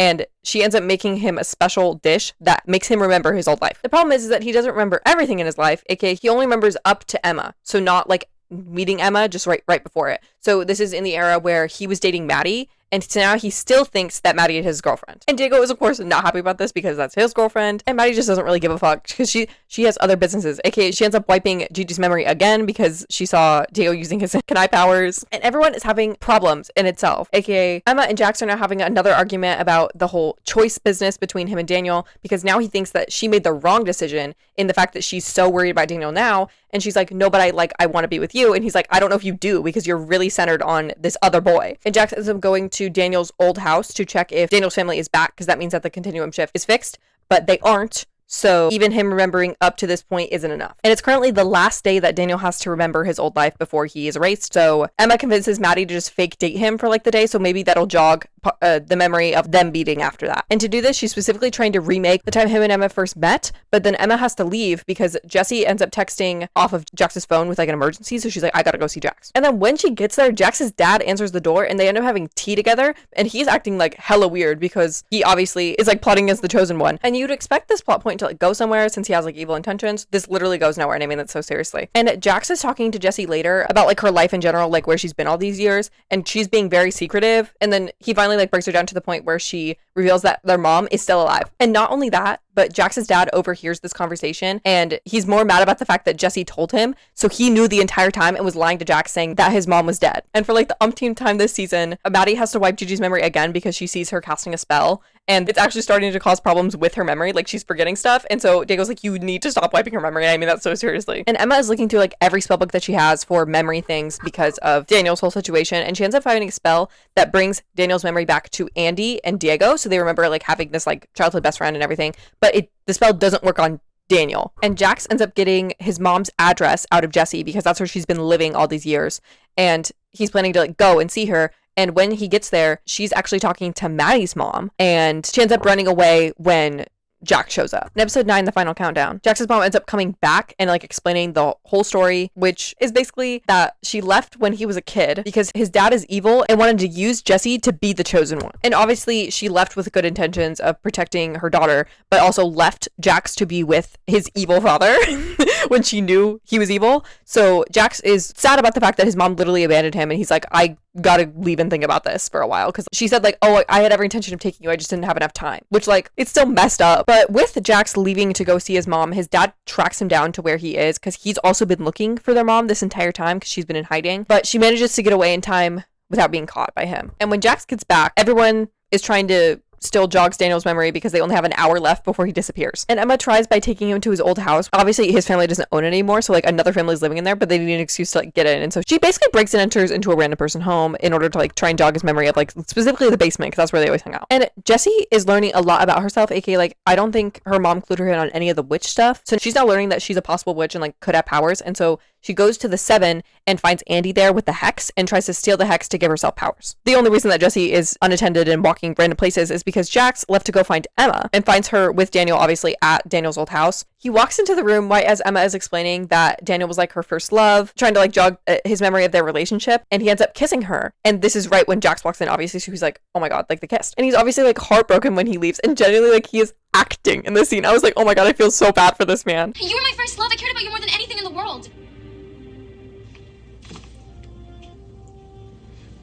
And he leaves like right when this happens, so he misses when Emma pulls away and she's like, no, like, I'm sorry, I'm with Jax. Most common trope in the book, bro, but like he looks genuinely heartbroken. I can't do it. And it turns out all she needed to do to fix the continuum was to say that she was with Jax. And I mean that so seriously. When she says like, no, I sorry, don't want to be with you, I'm with Jax, the continuum fixes itself. This is so stupid. Since the continuum is fixed, he now has his old house back, aka like the room that they're standing in is now his house again, and it's now like decorated at the same, and his family's now there. The only problem is Daniel now has the memory of his old life as well as his different continuum life. So he is still in the thought process of like, I lived on this animal sanctuary that he loved, And the snake that he brought with him from the animal sanctuary as like his touchstone, it actually ends up disappearing because that other continuum life got wiped. And of course, with Daniel now being back to Daniel, the first thing that he's mad about, he's like, you picked Jax over me. You have bigger things to be worrying about. Literally, that is the least of your problems right now. Also, with the whole continuum breaking, there was like this huge explosion of magic, and Jax ended up coming back because of that. And so Emma turns around, sees him, and she's concerned that like he saw what went on, obviously. And so she's like trying to explain, but he teleports away. In episode 10, Diego's wiped down. Daniel is extra mad, not only for the fact that he lost his girlfriend in his old life, but now his girlfriend in his new life, because Wilderness Mia is now wiped from existence. And he says that Emma should have just left him alone in the new continuum because he was happy there. And this really strikes a chord with her. She's like, I feel so bad now. At the same time, like, she had no idea of knowing that he was like anywhere in the Everglades, what he was doing, blah, blah, blah. But still, after she saw that he was happy with his animal sanctuary, she should have just left and not told him anything. And because Jesse stole the hex and all that, Andy goes to Jax's house to go like steal it back.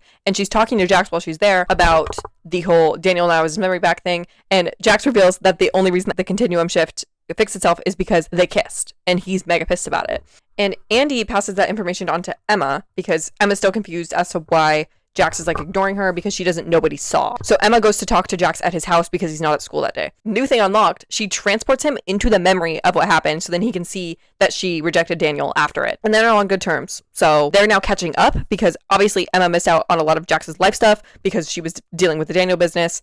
And he explains the whole shebang, aka like the mom business, the sister business, the dad business. And Jax's dad is also at the house at the time where they're like going into the memories and such, which is, I think, partly illegal. It's like a subsection of time traveling, which they're not allowed to do. And so he reports Emma to the council because of it. And Emma is particularly really interested in the fact that Jax now has his mom back in his life because she misses her mom so much that she's like, you need to go see your mom again because you now I have this opportunity that I don't have. And Jax realizes that she now moved out of the place that she was in because he goes and it's now like vacated. And this is obviously because his dad figured out where she was, but he doesn't know that. And so they go and talk to Maddie's mom because she knew where she was in the first place. And while this is going on, Maddie's mom has her own business going on because Maddie's family, which is the Van Pelts, they are having a big family reunion, which is the Van Pelt Coven, which first time in a witch show that the word coven has even been used, but it's fine. And it's this big thing where they're like honoring all the witches in the coven. And Maddie wants to bring Diego, but her mom says no because he's a Kanai, and it's like a witches only kind of thing. And Diego's really mad about the fact that Maddie's going along with what her mom's saying, but it's not like she's talking bad about Kanai. She's just kind of like, oh, I guess you can't go, sorry.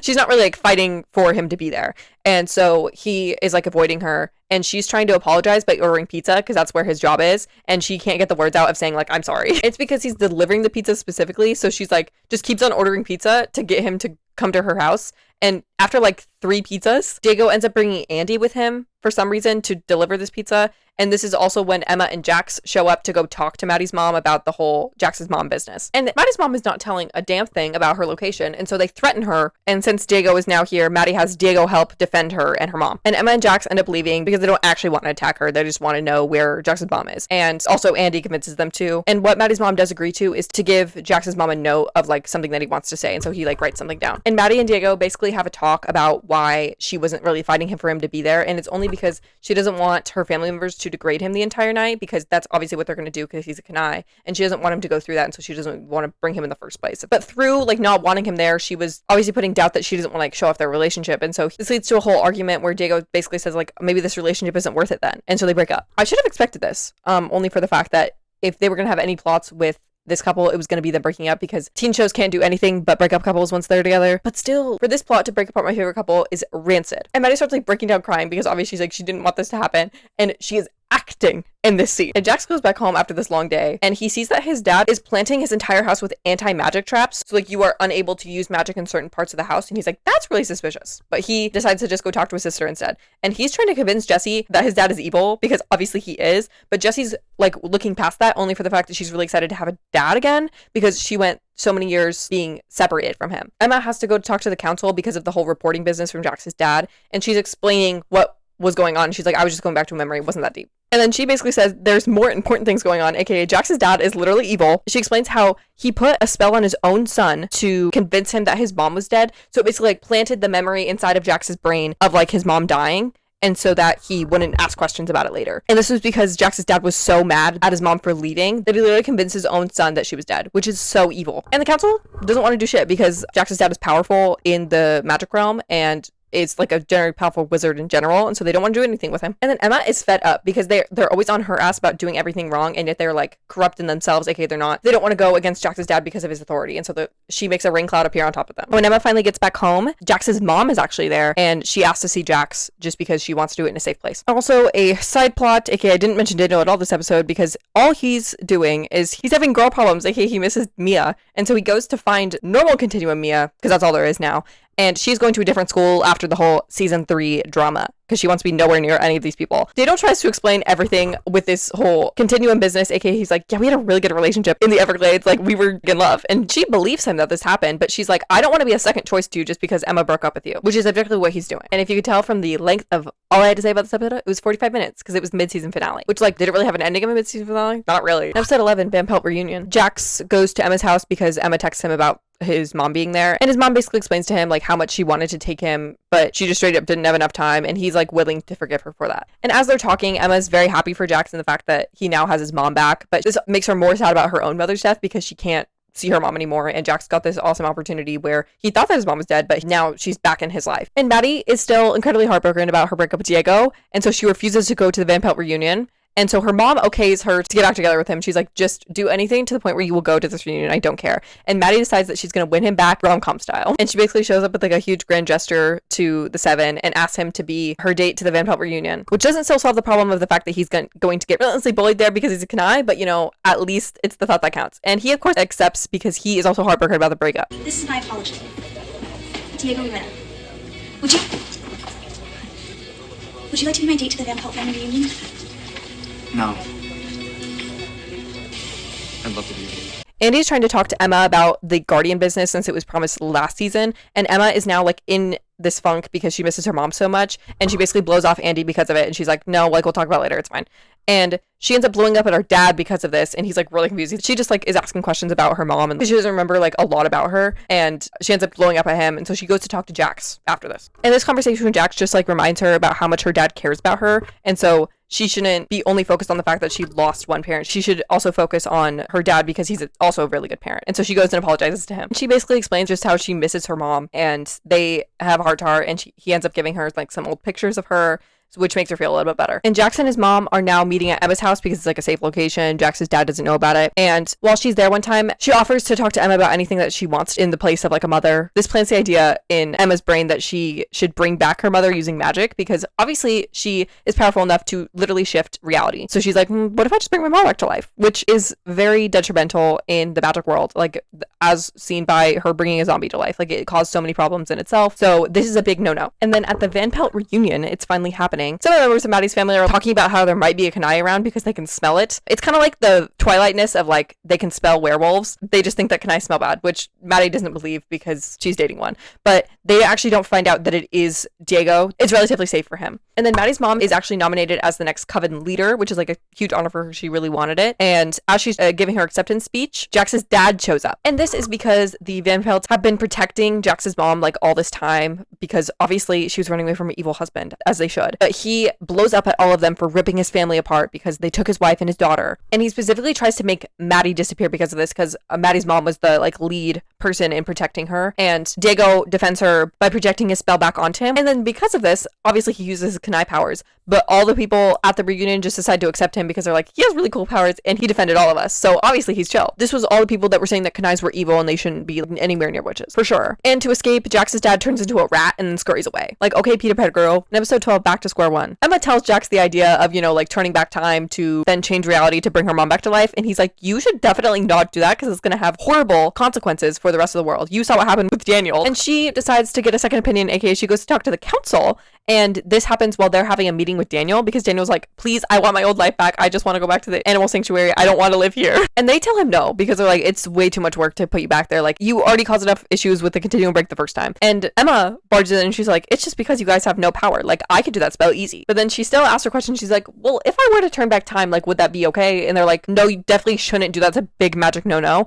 And she's like, well, fuck you guys. And so she gets mad at them for not letting her do what she wants, even though, like, she knows it's forbidden spell. And Jax is with his mom at this time, and it ends up seeing a note that his dad left that he took Jessie somewhere. And so he's, like, really concerned as to where she is. And they're actually in Australia, but he doesn't know this. And Emma is in a weird mental state, aka she's like now on a weird power trip and using her powers for like everything, even like mundane tasks, just because she wants to. And the council wants to take away her powers because of this. And as we saw last season, they're not powerful enough to do that because of the strength of Emma's powers. But they find out that they actually can if Lily does it as well, even though she's a powerless witch. But just like the power of them three together will change it. And Lily is willing, from just looking at the point where Emma is. They tell this to Emma, they're like, with the three of us, we can actually take your powers away. And she doesn't believe them. In episode 3, Power in a Bottle, the council is avidly doing the spell to take away Emma's powers, but she does a deflection spell, which ends up taking away both Agamemnon's and Desdemona's powers. So Emma successfully took away the authority of the top leaders of the witches world with one spell. But they're not worrying about this. Now Agamemnon and Desdemona are now worried about doing human tasks without magic because they're so used to using it. They have to learn how to tie their shoes, for example. And Andy is now like trying to have a intervention with Emma. She's like, you need to calm down and stop using your magic all the time. And Emma's like, I'm just testing the limits to see what I can do. Like, I'm not doing anything crazy.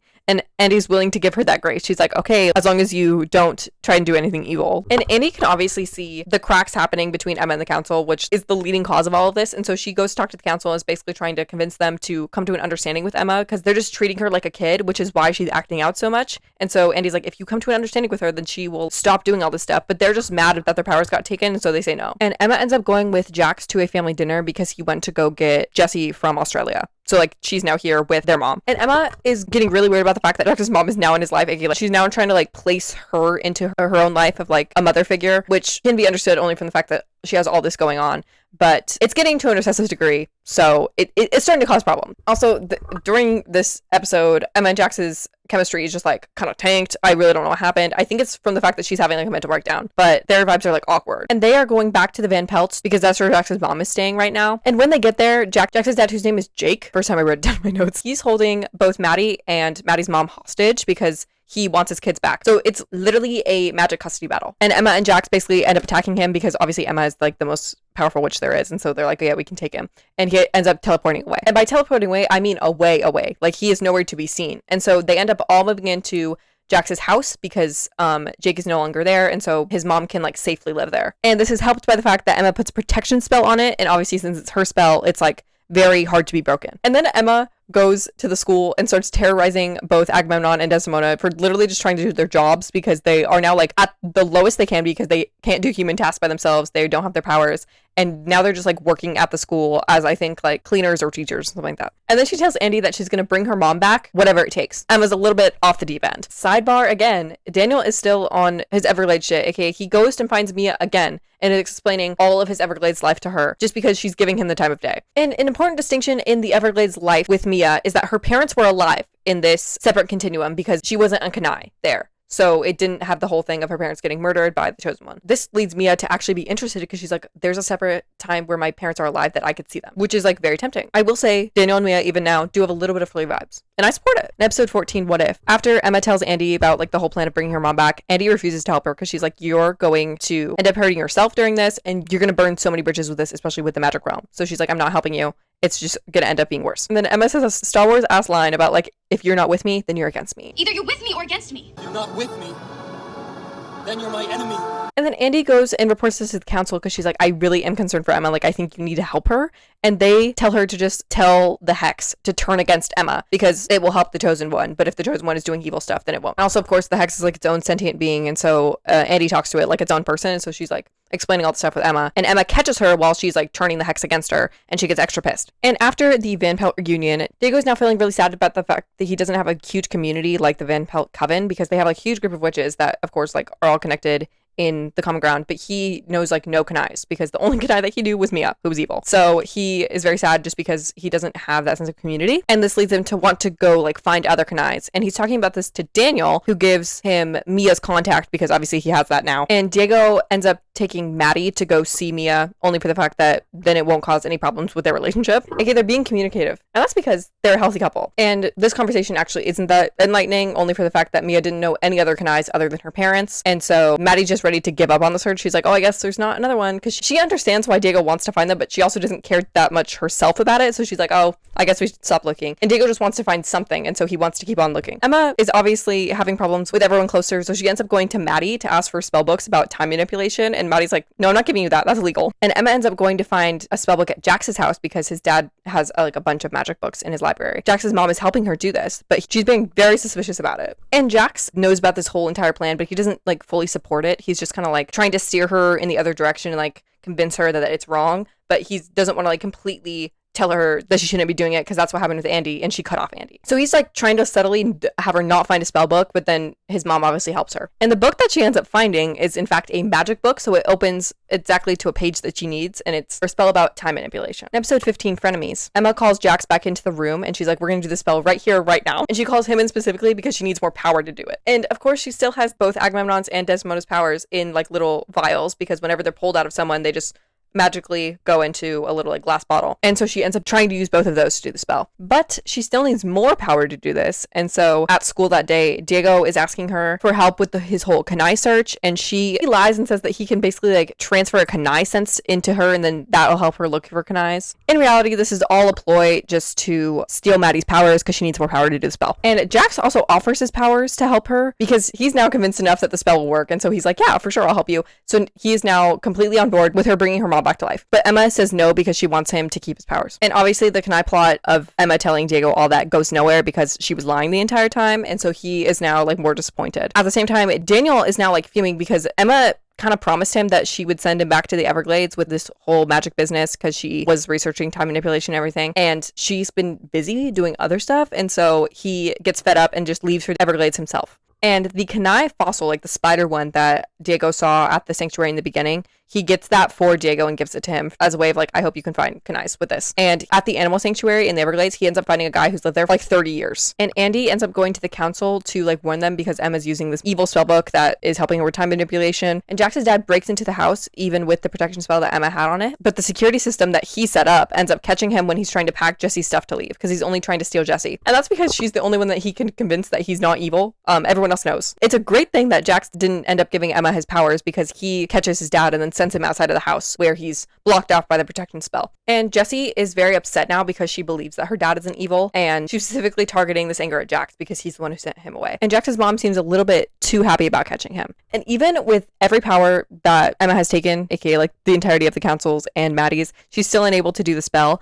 And so she thinks about taking Jax's dad's powers. In episode 16, Stop Emma, Jax is completely down with the idea of taking his dad's powers because that would lead his family to be safe because he believes that his dad is like the root to all of their issues. They plan to trap him somewhere in order to take his powers. But while this plan is going on, Jax ends up having to leave because he gets a text from the council to meet at the school. And while this is happening, everyone is meeting to make a plan against Emma because she's like planning to cause major issues for the universe itself by turning back time and bringing her mom back to life. And Jessie also shows up here, and Diego accidentally freezes her and can't undo it. Daniel goes to see Mia about possibly taking down Emma because she has more of a control on her Kanai powers than Diego does. And she is wary about doing this only for the fact that Daniel drops the fact that a time spell that Emma does could shift the reality back to where he was in the Everglades and her parents were alive. And they end up with no concrete plan of actually taking her down, so they decide to have an intervention with Emma, and she'll just see the error of her ways and she'll end up not doing it, because that's worked every time. And Jax goes to the school and ends up actually meeting with his dad and agrees to hear him out on what he has to say because his dad seems like very serious about something. And his dad reveals that his mom is actually an evil witch that wants to take over the realm. And he claims that she specifically wants to use Jessie to do it because since Jessie has the bloodline of both her and Jake, she has the chance to be very powerful. So she wants to use Jessie in order to take over the realm. And this is why he was searching for Jessie all those years and like was very happy to see her because he wanted to keep her safe from Jax's mom. And Jax's whole perception of what was going on is now upended because he's like, I kind of believe my dad, even though he's been this like evil presence in my life for so long. But his story does seem to like match up. And his mom was acting like generally suspicious over this time. And like, I think she said that she didn't have powers, but she kind of acts like she does. He's like ruminating on all of this and tries to talk to Emma about it, but she's too worried about her own problems to like talk to him about it. And he goes to talk to Jessie about it because she eventually gets unfrozen. And they both don't know what to think about it. In episode 17, Mommy Dearest, Jax and Jessie are choosing to talk about this in their own home where their mother is. They have no sense of their surroundings, and their mom ends up hearing them, and she's like, yeah, I actually am a witch. And I don't think that she heard him talking about how she was evil, but this now kind of sets in stone everything that Jax's dad said being true. Because if she lied about having powers for this long, why wouldn't she lie about being evil? And I think when Jax was telling Jessie all this information, he didn't necessarily tell her about their mom being evil because he didn't think that that was going to fly by when Jessie literally lived with her for so long. This is why Jax's mom only admits to being a witch. She's like, oh yeah, I have powers, I just didn't want to tell you. They kind of drop the subject until later Jax is telling Jessie about the possibility of her being evil, judging by the fact that half the story matches up of their mom secretly having powers and not telling them based on what his dad said. But of course, again, Jax's mom overhears this and then reveals her whole plan of getting rid of the chosen one in order to take over the magic realm. And this is why she was helping Emma with all of her like time travel business, because she knew that it would basically expend her power so much that she could take over the realm, because Emma would be so weak from this whole business, which is inherently more evil because she's like literally emotionally manipulated this girl into being so sad that her mom was dead to steer her in the direction of trying to bring her mom back to life. And while this is happening, Emma is at her intervention with Andy and like the rest of the gang and is not happy that people are telling her what to do, because she does not take that well. And they're basically just trying to get through to her that if she does go through with this time travel business, it will turn the earth literally backwards and cause so many more issues than she's willing to look for. And Jax is obviously not completely on board with the taking down Emma plan, so he's trying to warn her, but he gets caught by his mom, and so she locks him in place with a spell. And Jessie sees this happening, and so she's like, oh yeah, I think my mom is actually evil, and so she runs off because of it. And it ends up having like a really sad conversation with Emma about even if she brings her mom back, takes her from a time, she's still gonna get sick again, because the whole balance of the universe and the fact that Emma's mom died of illness, like it's gonna happen anyway. And so she'll just have to go through the pain of death again, even if Emma gets to spend more time with her. And this is what ends up getting through to Emma, because she realizes that even if she has her mom back, her mom is gonna have to go through the pain again, and so is she of losing her mom again. And so Emma's finally back on the train of like deciding not to do it. And then right after this, Daniel comes back and undoes all the progress, because he basically says that it's unfair that he's asking to turn back time to get to his old life, and that she shouldn't get it as well, because he's so much in his own feels that he's like projecting onto Emma. She's like, yeah, I can understand why you'd want your mom back, so I think you should do it. All of this progress that all the other people made in this intervention is immediately ruined by Daniel saying like one sentence. And so ultimately she decides to go through with it, and she calls Jax to like let him know and like have him there when she does it. But his mom picks up the phone because obviously he's frozen in place, and she's gonna go be with Emma when it happens. And Jessie, being the very resourceful queen that she is, she ends up trapping her mom in the like magic security system that they have in their house. And Annie goes to Emma's house to talk to her, and Emma reveals that she's going to Limbo to take away the old principal's powers, because that's where the principal went after season 1. They didn't actually kill her, she just went to Limbo. And Jax sends Jessie, because he's still frozen in place, to go warn Emma about the whole taking down the chosen one plan and everything. And Emma goes through with bringing the principal back, even though Andy's like, I think you should definitely not do that, because the principal still has powers, and if you bring her back, she's gonna try and attack you, but okay. In episode 18 of Girl Sacrifice, aka the series finale, Emma brings the principal out of Limbo, but then accidentally also brings evil Emma out of Limbo. Because of course, that evil clone will never leave. And this is like a happy accident for her, because she takes both of their powers, and when she does the spell, the like orb that she's using to do the spell starts working. And then Jax's mom shows up at this point and reveals that all the powers that she put into the orb, including like her own, are now hers. So this was all like a ploy to get as many witches' powers as she could, basically. And so Andy texts like the rest of the group, and so they're on their way to help. And then she reveals that her evil plan is to take all of the powers inside that orb and give it to both of her children to make them both the chosen ones. And then she makes Emma doubt Jax by making her believe that he's evil, even though she knows for a fact that Jax was planning to go against her in the plan, just because she wants Emma to be shaken. And Jessie shows up while on the phone with Jax, because Jax still can't move because he's stuck in that spell, but he has like the phone next to him. And Jessie just has like a funny feeling, and so she goes back home. And then Andy is trying to fight against Jax's mom, and she ends up getting hurt, and so they all just leave. This also means that the principal and evil Emma escape, but they are powerless, so it's not that bad. And they are planning to go to the realm for help, but Jax's mom figures this out because she gets the truth out of Andy, who I think is stuck there because she's hurt. And then they go to the school because Jax's mom follows them there because she thinks they're going to the realm, but then they trick her using evil Emma. And the rest of the group is like trying to distract her as well, but then evil Emma ends up turning on them, because of course she does. And Jax's mom ends up trapping all of them except for Emma and Andy in lockers. And then Emma can't get into the realm because the locker entrance isn't working. So Jax's mom and evil Emma attack them, and then she tries to put them in the orb. And it turns out Jessie's weird feeling that she had, which sent her back home, was actually her powers like kicking in, because for witches, they just like come one day. Like Emma's just showed up when she was moving to Miami. And so Jessie ends up setting Jax free, because she now has powers. So he shows up to help and saves Emma from being sucked into an orb, if you will. And Jax's mom tries to manipulate Jessie into siding with her because she's her mother. At the same time, she is doing definition of evil stuff. So like, I don't know what she expected here, but Emma ends up getting her powers back and then destroying the orb. And because of this whole evil plot, the realm ends up taking Jax's mom, and so now both Jax and Jessie are orphans because their dad is still nowhere to be seen. And they end up getting the entire group out of the lockers that they were trapped in, but then Emma says that she still needs all of the powers because she still wants to go through with the spell. And then she reveals that she's actually just kidding. She's like, no, I'm actually not going to put everyone in danger. And Daniel then, with his victim mindset, he's like, oh yeah, like I'm also happy here in my life without the Everglades. Like, I can deal. No one was asking you. Emma gives all of the powers back to their respective owners and sends the principal back to Limbo. And she ends up actually getting rid of the evil clone because she has like this whole thing. She's like, even the evil parts of me I have to have inside me. And so she like morphs evil Emma back into herself. And because she's just doing everything here, she ends up sending Daniel back to his Everglades life. And so everyone forgets him. And this causes no repercussions other than the fact that no one remembers him. And then during this whole encounter, Maddie's mom was actually distracting Emma's dad because he couldn't have been in the know about all this. And they kiss, which like I'm choosing not to believe is true, only for the fact that this entire show he did not give a fuck about her. And Jax's dad is now magically back in the picture, aka he is now on his good parenting business because he's like, we have no more drama now, we have no more evil mother, and Jax is just happy that he's involved. Jessie is now going to witch school because obviously her powers have shown up. Emma did the spell again of like restoring Daniel's memory specifically to Andy, so then she has like someone to talk to about him, and they go to the Everglades to go like check on him and make sure that he's good in his life, and they see him and Mia who are like living it up and they're like so happy, and they end up going to like talk to him, and obviously he does not know who they are at all, and this makes Emma sad, but she's also happy that he is like happy in this new life. And I get that it wouldn't have been a good ending to leave Daniel in the life with everyone else because he was just an unhappy person this entire season, and so it would have been very unsatisfying. At the same time, they undid the entire work of this season basically because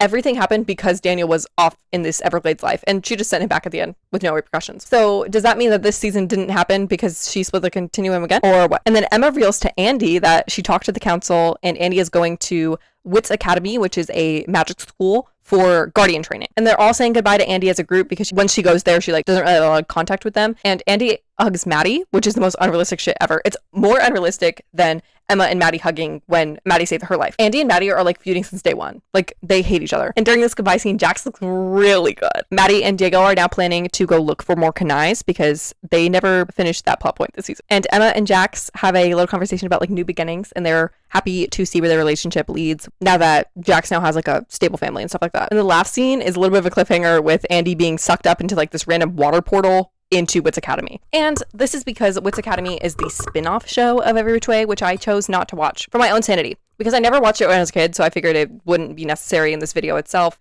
But I would watch it for a video only for the sake that I'm curious about what it is. But from what I've heard, it's not a very good show. It'd be more of like a hate watch rather than like actually interested in what the plot is, because from what I've heard, it's pretty bad and it got canceled fairly early. And that concludes the entire show, of course. And I have some questions with the finale because, as I said, it poses some problems about like, did the season happen because she sent Daniel back at the end anyway? I don't really mess with the continuum business. I feel like it's a very lofty thing to just introduce in the last season and be like, oh yeah, like she can literally shift reality if she wants to. And also, Jax's mom was taken down incredibly easily, judging that she was supposed to be like the most powerful witch ever next to the Chosen One, and she had the Chosen One's powers with her.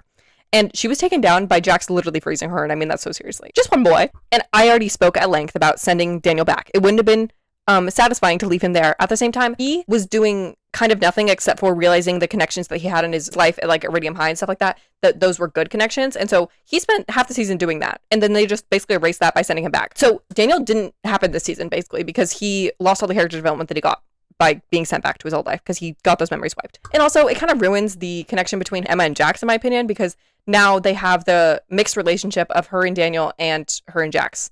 But without the interesting stuff from her and Jax, because I kind of liked the bad boy stuff. But that didn't happen with Jax because he was just a boy. And so now Emma has a completely different story of their relationship because she doesn't remember it the same way that he does.